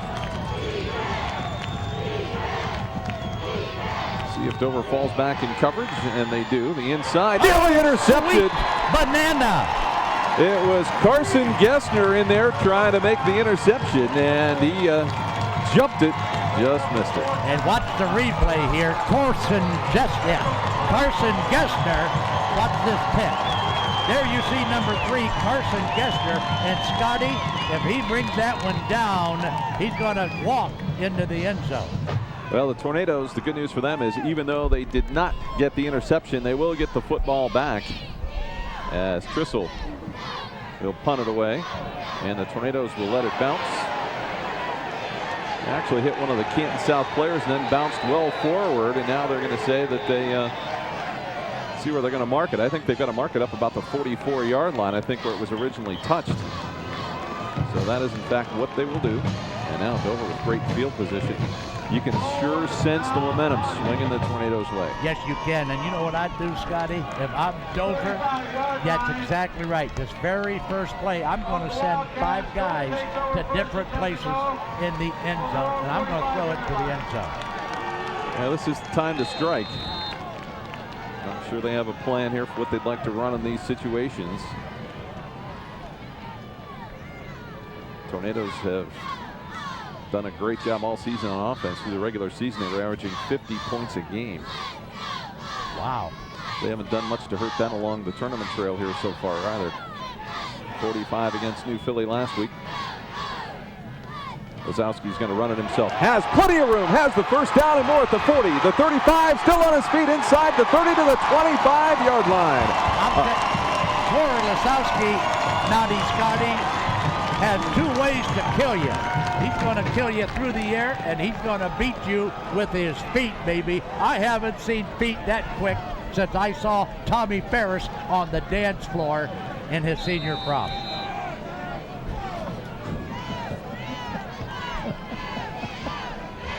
Wow, how about that one? Stunned me. First down and 10 at the 26-yard line. The Tornadoes with the football. Wazowski looks to go to the outside. Who's there? Kyle Sattler. And just out of bounds at the 17-yard line. Those two just have that sense that they can connect with each other at any time. Well, I'll tell you what, Kyle Sattler runs that little button hook along those sidelines, and that has got to be one of the most effective plays in that Tornado arsenal. So it'll be second down and 1. As Wazowski out of the shotgun again. Mammarella in the backfield with him. In motion is Gessner. The handoff to Mammarella. He'll have the first down inside of the 15-yard line. And a new set of downs for the Tornadoes. Naughty, that last pass to Kyle Sattler gives Kyle Sattler 100 yards receiving on the game. Now, you know, last weekend he had over 100 yards, and this weekend he's got 100 yards through less than 3 quarters of play. Last week he had 8 catches, 108 yards, averaging 13.5 per catch. Wow, that's pretty good of you, Scotty. Yes. And Yes, and he's got a touchdown tonight. First down and 10 for the Tornadoes at the 14-yard line. Lazowski's going to take it himself. Off right tackle. Gets a quick 5 down to the 10-yard line. And now the Tornadoes starting to run a little clock as well as move the football. I think nothing could fit any better than Dover get into the end zone late here in the third period. Well, Dover is the higher seed. They are the 1 seed. Canton South the 5 seed. It's second down and 5 at the 10-yard line for the Tornadoes.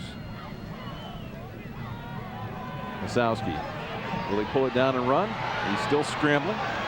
Great job by the offensive line. He's got some running room at the 5. He's in for the touchdown.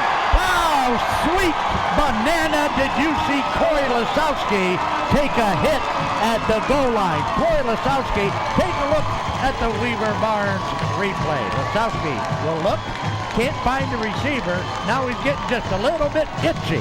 Now he's starting to tap dance. He's doing the old 1-2 Sasu here, and now he's going to take off and watch him. He's got that nose to the ground. He smells pay dirt, does a little dance step there into the end zone. Corey Lasowski. Rafter on to try the extra point. Good snap. Kick is up. That kick is good. And it's 28-14. The Dover Tornadoes with the lead with 1:09 to go here in the third quarter. 120 total yards rushing, baby. How about that? Corey Lasowski? Wow, Lasowski's got more rushing yards, Scotty, than the entire Canton South team. Yeah, I know. It's amazing. It's what he's done all year. There's nothing really anymore that surprises me what Corey Lasowski does.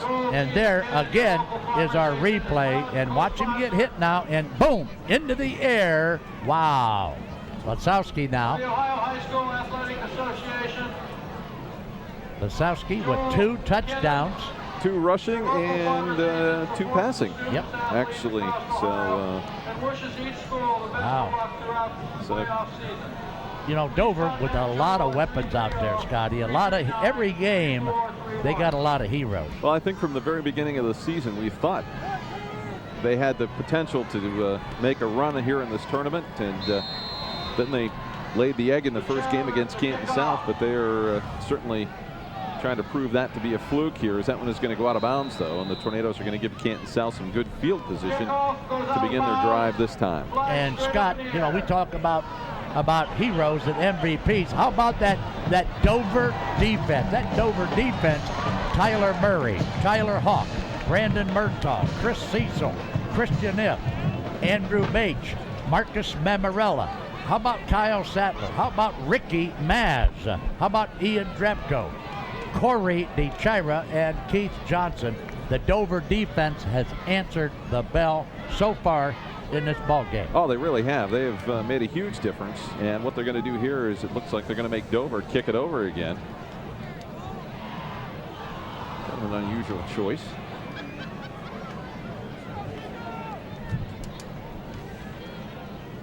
So they will kick from the 35-yard line.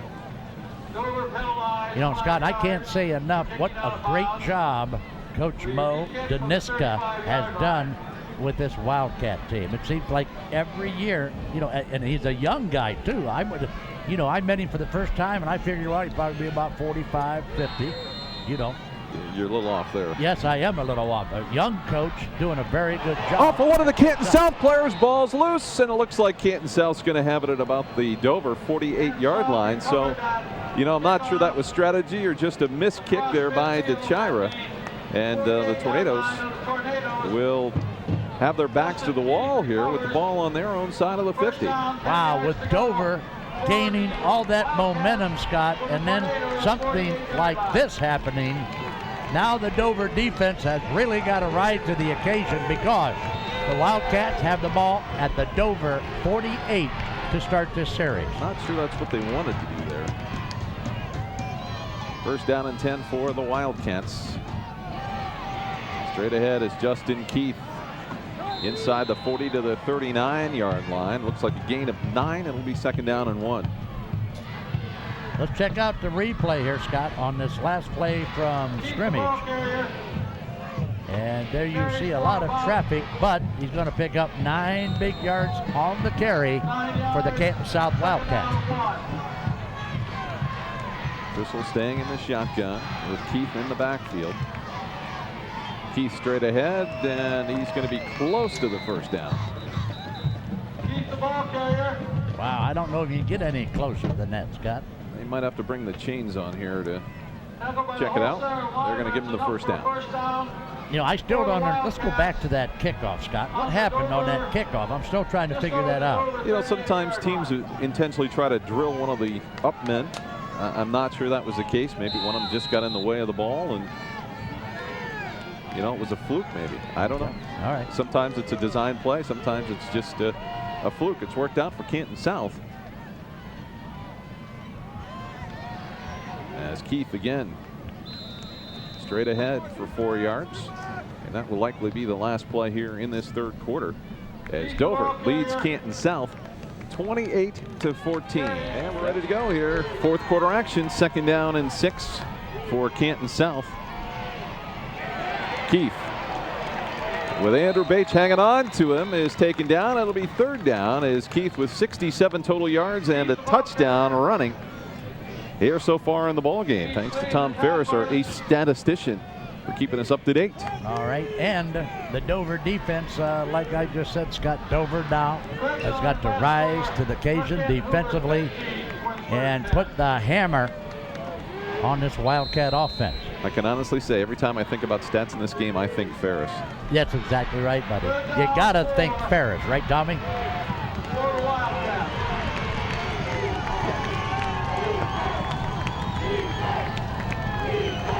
Third down and 4 for Canton South at the 32-yard line. Big play here for the Wildcats. Tristle's going to take it himself. He's going to be stopped short at the 30-yard line. Now it's a 4th down decision time for Mo Deniska, and I don't think there's any doubt about it. They're going to go for it. Absolutely. Now watch the defense this time by the Tornadoes. And there you see Tristle trying to get to that hole, but he doesn't quite get there. A pickup of only 2, Scotty. It's going to be 4th and a long 2 for the Wildcats. So do you run or do you pass the football here? Now, I know what I'm doing. If I'm Canton South and I'm quarterback Matt Tristle, I'm running it myself. See if they roll him out to the wide side of the field here. That's exactly what I'm going to do. I'm going to roll out to the wide side, and I'm going to keep it if I'm Matt Tristle. Tristle steady, comes to the short side. He throws, and it's incomplete. Wow. And the Tornadoes hold. The Dover Tornadoes are going to get the football at the 30-yard line with 10-12 to go in the ball game. And how about my good friend Corey DeChira? Wow, that's that young DeChira boy wearing number 24 for the Tornadoes. Pass was intended there for Gerald Robinson. It's incomplete. Dover will take over. And now the Tornadoes will try and burn some clock, maybe put the nail in the coffin here with another score. Scott, Matt Tristle, the Canton South Wildcat quarterback, up until this point in the contest is only 4 out of 19 through the air. So the Dover pressure and the Dover coverage in the secondary is doing the job. The handoff inside. That's going to be Marcus Mamarella out to the 35-yard line. And Charlie, I got to be honest, I thought Matt Tristle was a quality quarterback that could do some damage to the Tornadoes, but so far they've done a great job keeping him under wraps. Well, I don't think that Matt Tristle, you're right, is a quality quarterback, is a good quarterback. But tonight, hey, the Dover D has answered the bell and kept Matt Tristle in check. 2nd down and 5 for the Tornadoes. Their own 35-yard line. Lazowski's going to take it himself and out a couple of yards to the 37, where it'll be 3rd down and 3. Now, Scott, I think it goes without saying to all of our fans out there in a big time sports land, okay, we, of course, will be on that Dover Tornado gravy train next weekend down at Quaker Stadium, baby. Big Time Sports will be there to bring you all the action next weekend. So it'll be 3rd down here and 3 for the Dover Tornadoes. And we'll see if they're going to let the clock run down. I think that's what they're going to do and take a timeout here. And they do. So they burned the clock down to 8:51. The Tornadoes really, clock management now is what they really want to do. They're up a couple of scores.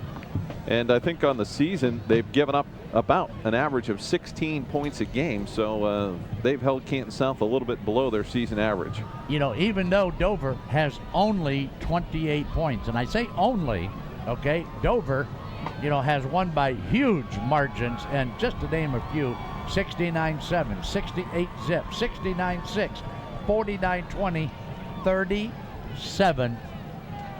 And that, of course, during the regular season. So Dover has been lighting them up this year in this spread offense with 28 points on the board so far tonight. Well, it's kind of interesting as I look at the statistics for both Canton South and Dover.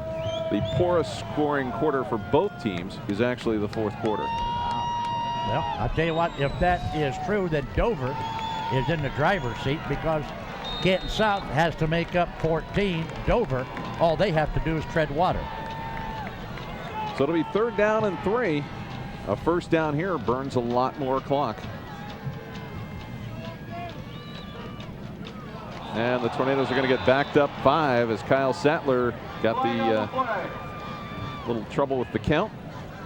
And that makes it 3rd down and 8. Yeah, that time Kyle Sattler a little bit too anxious getting across that line of scrimmage. There you get a nice shot of those lovely and multi-talented Dover majorettes. And Scott, they did a great job tonight on our Lavender Bridal halftime show. Right, our Lavender Bridal halftime show. And thanks to Karen Stokey. 3rd down and 8. And the play call has probably changed now for the Dover Tornadoes. Although Corey Lasowski, I'm sure, is looking for a lane if he can find it. Lasowski rolling to his right under pressure. It's overthrown, incomplete, and the Tornadoes will have to punt it away. Well, now, Scott, Dover needs a good punt because they need to pin Canton South back downfield. We can't afford to give the Wildcats good field position on this next series because there's still plenty of time to play, and Canton South is another one of those teams like Dover that can score very quickly. Chico DeChira ready to punt it away for the Dover Tornadoes. Mark Trissel back deep for Canton South. Got to get it away, and just does. As it will hit at about the 45-yard line and bounce out of bounds. The Canton South Wildcats almost got that. Wow, they most certainly did. And the gyro was very, very fortunate to get that ball off the end of his foot because defensively, Canton South was there. 8:38 to go on the Dover Dental Group scoreboard, and the Dover Tornadoes leading Canton South 28-14. If the Tornadoes move on to next week to apparently play Licking Valley at New Philadelphia Quaker Stadium, that would be for the Marbles to go to the state semifinals. That's exactly right. And Licking Valley, very, very tough football team. Trissel has got a man there. It's Robinson. 1st down for Canton South at about the 40, maybe the 39-yard line.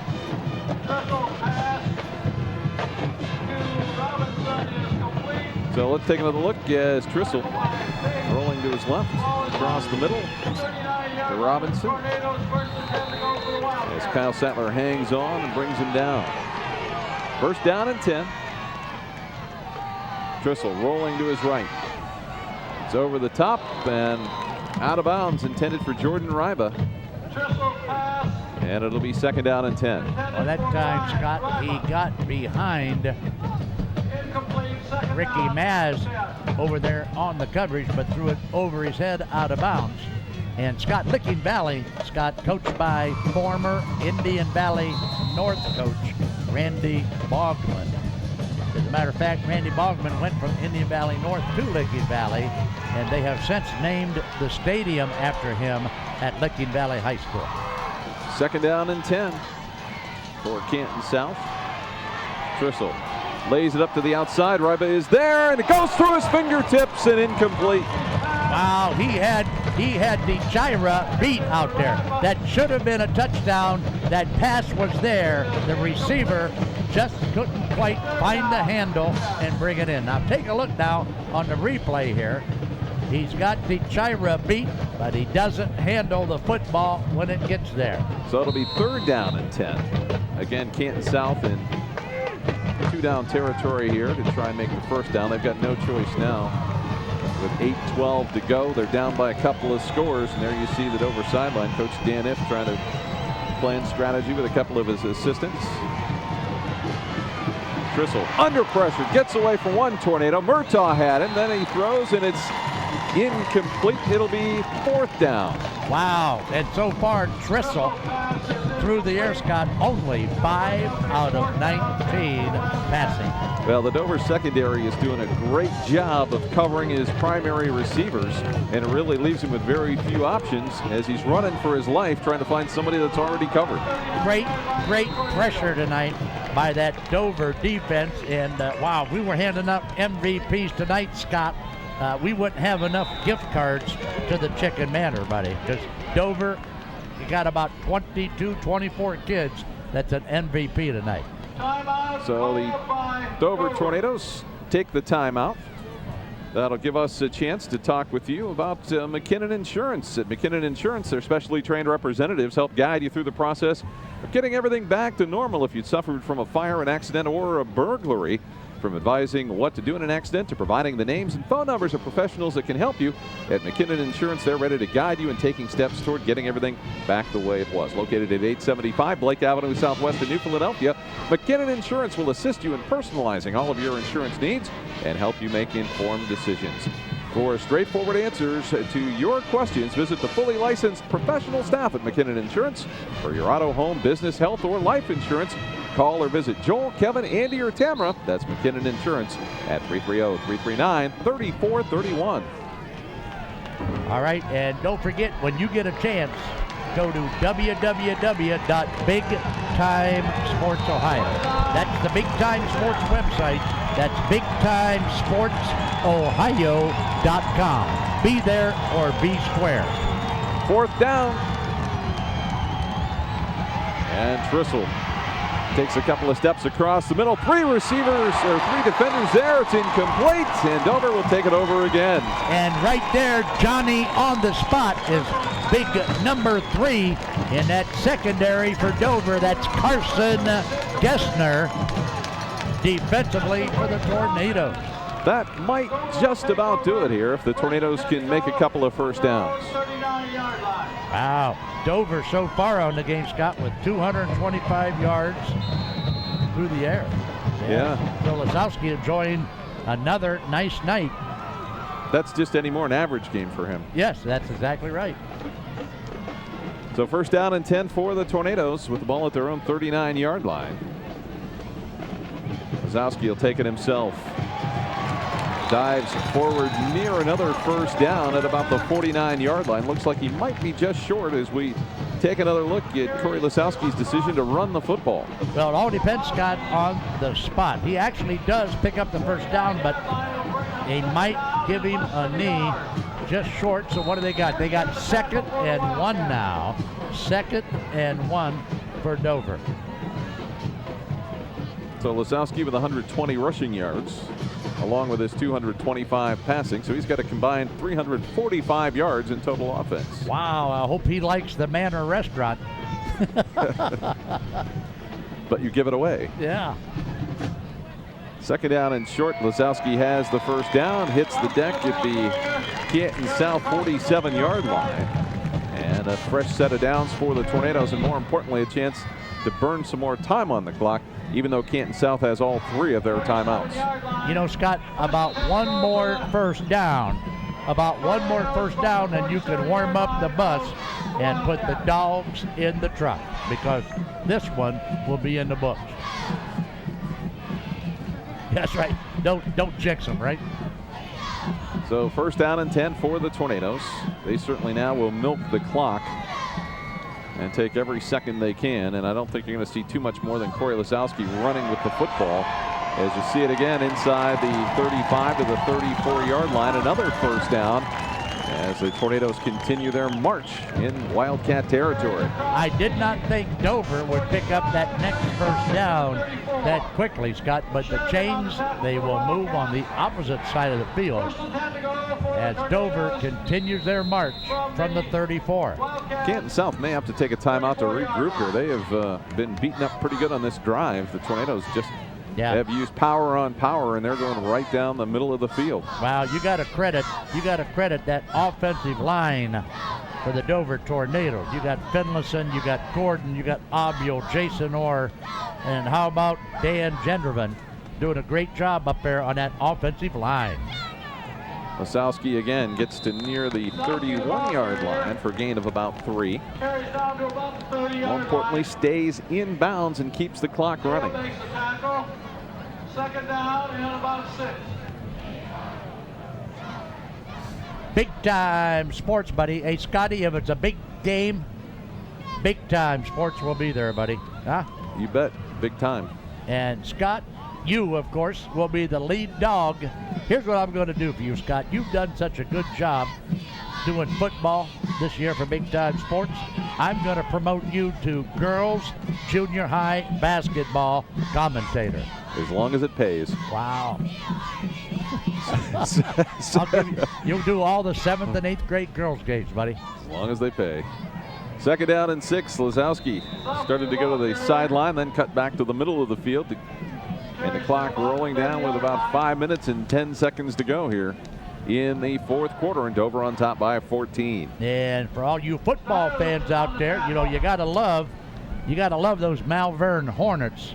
Malvern, of course, with a big win last night over the Shady Side Tigers. So actually, there's 2 soldiers left standing, and that is Dover and the Malvern Hornets. Yeah, David Tucci, his crew has really done a terrific job. They just manhandled Shady Side. So the Tornadoes with it, 3rd down and 6. And the clock winding down. They're just going to take a 5-yard penalty here or take another timeout. And that's what they will do. They will take a timeout as the clock, runs, and now is the friend of the Dover Tornadoes. Scott, at some point now, the Wildcats got to stop the clock. They got to start burning those timeouts. There's only 4:34 to play, and they're down by 2 scores. A couple of other games that affect Division III. You've got Thornville Sheridan and Columbus Eastmore Academy, Circleville Logan Elm and Chillicothe. And then on the other side of the bracket, you got some toughies coming up. Cuyahoga Falls, Walsh Jesuit. You've got Chagrin Falls, Aurora, Hubbard, Avon, Tiffin, Columbian, Sunbury, Big Walnut, and St. Mary's Memorial. All teams still in this round of the tournament. So it is going to get tougher as it gets cut down to just 8 teams after this weekend's games. All right, so the Dover Tornado faithful, the Dover Tornado fans in the red have got the house a-rockin'. And what a show put on out there by the marching Dover Tornadoes at halftime. Lisowski, the handoff to DeChira. DeChira straight ahead inside the 25 to near the first down. Looks like he's going to be about a yard short. But I've got to think the Tornadoes will just go for it again here. Absolutely. They're in 4-down territory, Scotty. And with the clock running and up by 14 points, you can bet your sweet Bippy that Dover will go for it on 4th and 1. And it is going to be close. I think he might have it depending on the spot. Boy, it's going to be close.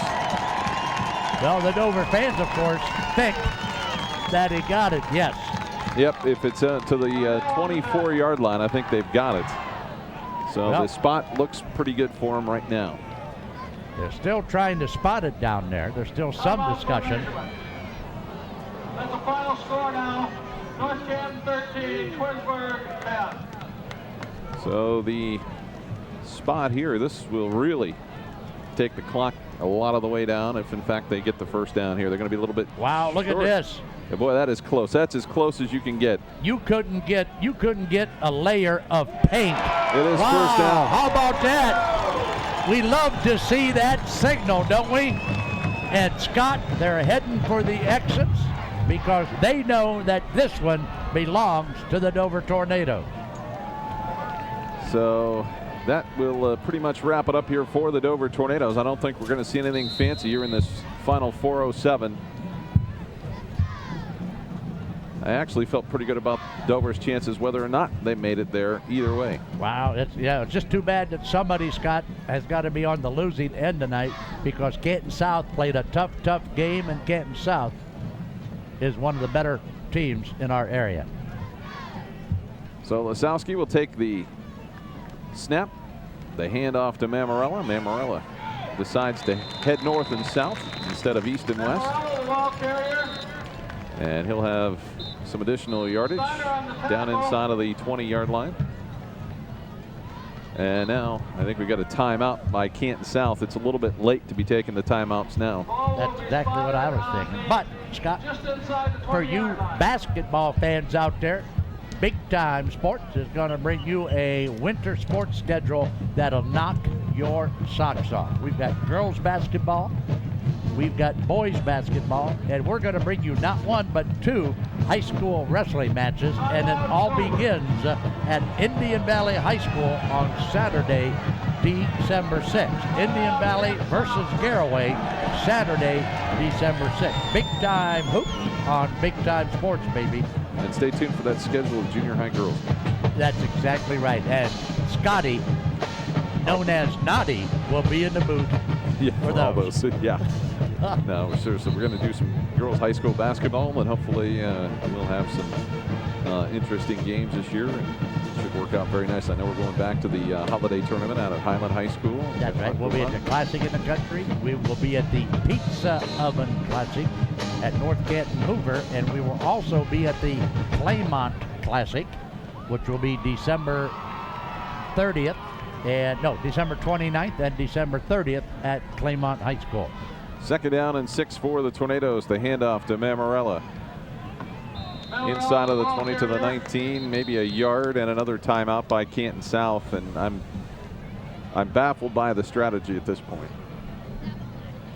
Well, clock is going to stop again at the 3:25 mark of the fourth period. And Scott, let's take a look now at next Saturday night down at one of our favorite venues, and that is Quaker Stadium. Wow, do I like going to Quaker Stadium to do these games. A, it's only 5 minutes from my house, and B, Tommy Farbizo and his people really put on the dog there at Quaker Stadium. Oh, it's always a great venue. Certainly, we look forward to seeing the Dover Tornadoes in action again. Licking Valley, from what we know, and that apparently will be Dover's opponent in that ball game.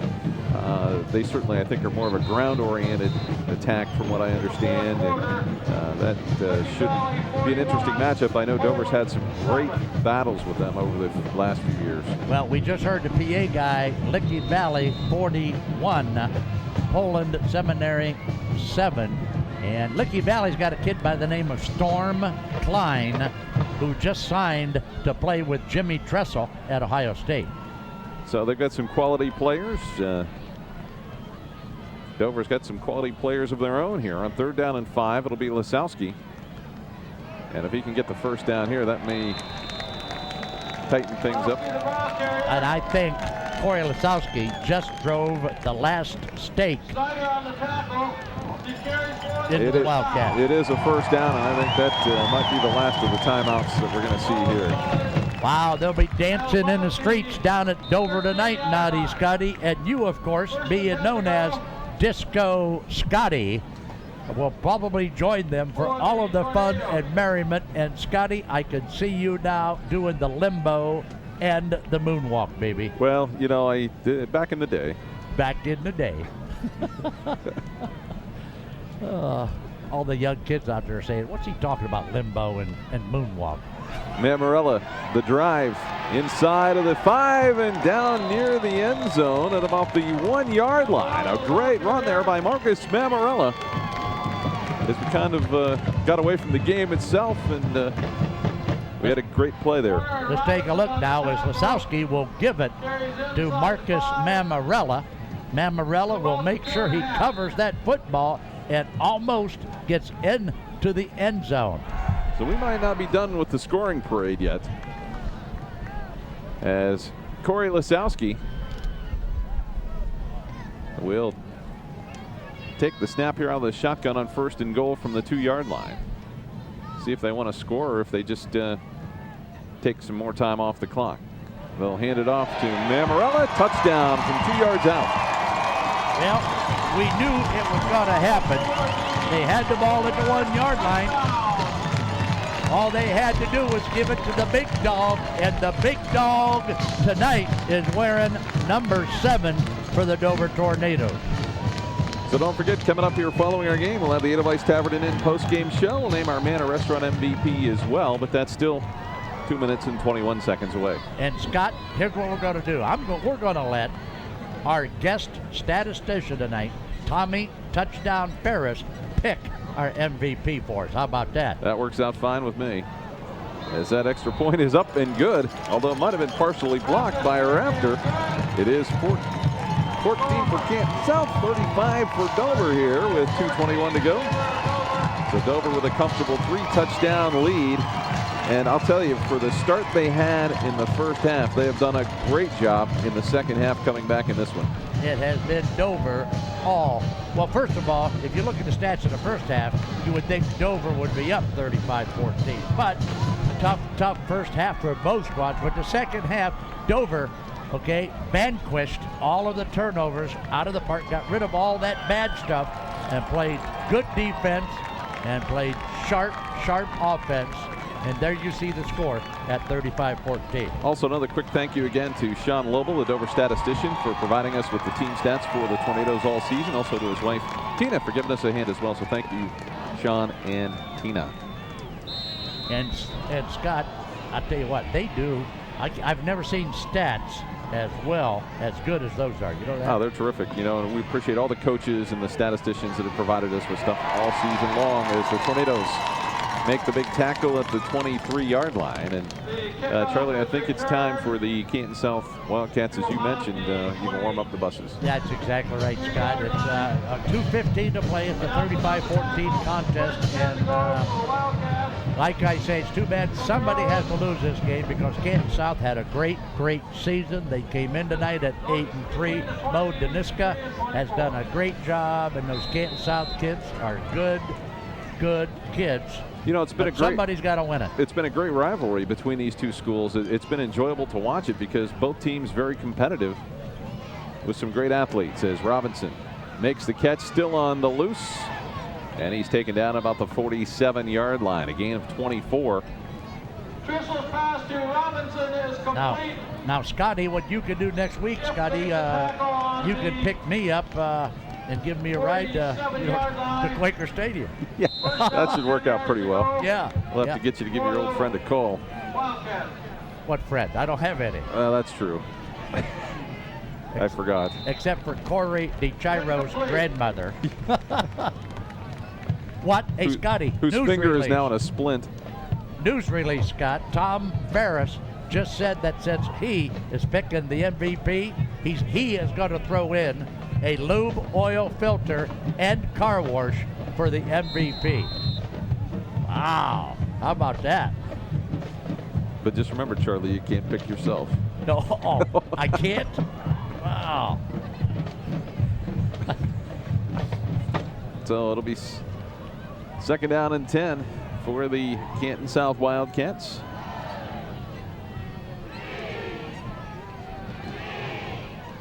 The pass to the outside, tipped away by DeChiro, almost intercepted there by Carson Gessner. It'll be third down and 10.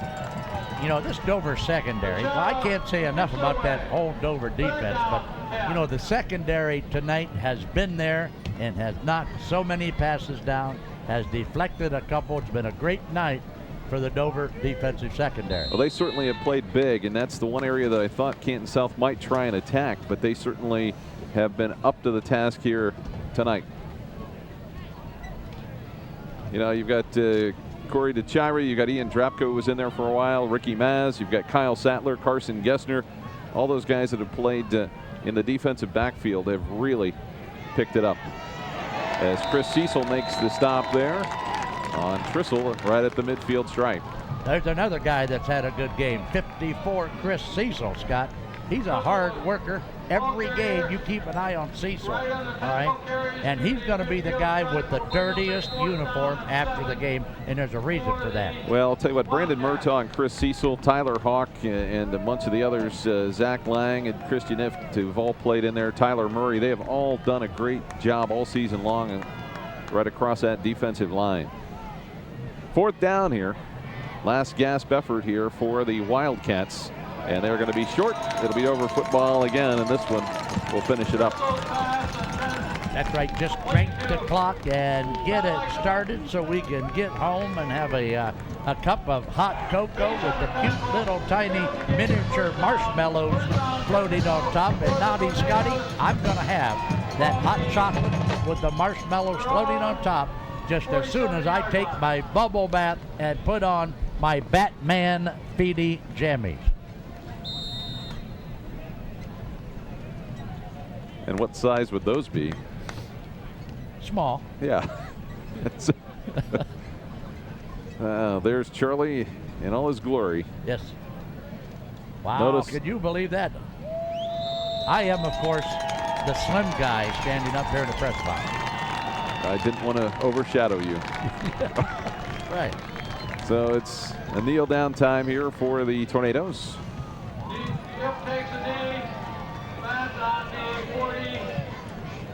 And Corey Lazowski leads the Tornadoes back here in the second half. And, man, he is just so much of their offense, both running the football and passing.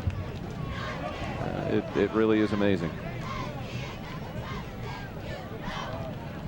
And Lazowski, another knee there, and that should just about do it if the officiating crew is as good as I think they are. They aren't going to spot it till they are sure that they will not have to run another play. And Scott, our Idlewise in wrap-up show is coming up just pretty darn quick, buddy. Well, the Dover Tornadoes are going to move on down the tournament trail. They're going to be in the Elite 8 against Licking Valley next Saturday night at, we believe, Quaker Stadium. And this one is in the books as Dover wins it 35-14. In post-game show as the Dover Tornadoes defeat the Canton South Wildcats 35-14. So let's go straight to the numbers as the Dover Tornadoes dominate the stat sheet, Charlie. Yes, they most certainly do. And take a look at the rushing yards. At the rushing yards for Canton South, only 29 yards on the ground. The Dover Tornadoes, 145 yards on 127 yards, 127 yards on 29 attempts, and Dover 145 on 21. Through the air, only 96 yards, 8 of 21 for only 39% for Matt Trissel and the Wildcats. And Corey Lisowski through the air, 240 yards passing for Corey Lisowski. Total yards, Canton South 223, the Dover Tornadoes 385. Canton South with 1 turnover, Dover with 4 of them, and Scotty all 4 of them in that first half. Yeah, they really had some struggles early on, but they did a nice job making some adjustments at halftime. They come back and really put 28 points on the board in that second half and really run away with it. It's been the Edelweiss Tavern and Inn post-game show. Before or after the game, try the Edelweiss Tavern in downtown Sugar Creek. During the week, try their delicious lunch and dinner specials. And on Friday and Saturday, they feature Italian pasta and the very best steak and prime rib in the county. The Edelweiss Tavern in downtown Sugar Creek. We'll see you there. And lastly, we want to talk about the Manor Restaurant MVPs for tonight's game because we're going to name a Dover offensive player and a defensive player, Charlie. As I said, Dover's got a lot of weapons. There's a lot of kids on that team that could have been MVPs tonight, but our MVPs tonight who come to us from Tom Ferris of Ferris Chevrolet on the Dover defense, it's number 54, Chris Cecil. Chris Cecil with 6 unassisted tackles, 3 assists. He was in on 9 stops for the ball game. Chris Cecil, number 54 on defense. And of course, it goes without saying, what a great night for the quarterback of the Dover Tornadoes, Corey Lisowski. 240 yards through the air, 145 yards rushing. Corey Lasowski, 385 total yards. So, Tom Ferris is going to throw in a lube oil filter and a car wash. And, of course, both kids will get a gift card from the Manor Restaurant. Scotty, what a great night for the Dover Tornadoes. Oh, yeah, the best thing is they get to keep on playing, and they'll play Licking Valley next weekend at Quaker Stadium, we certainly believe. And, it makes it great for us. It makes it great for the fans who want to go and see the Dover Tornadoes play, because they're now just one step away from the state semifinals. All right, so that about wraps things up tonight.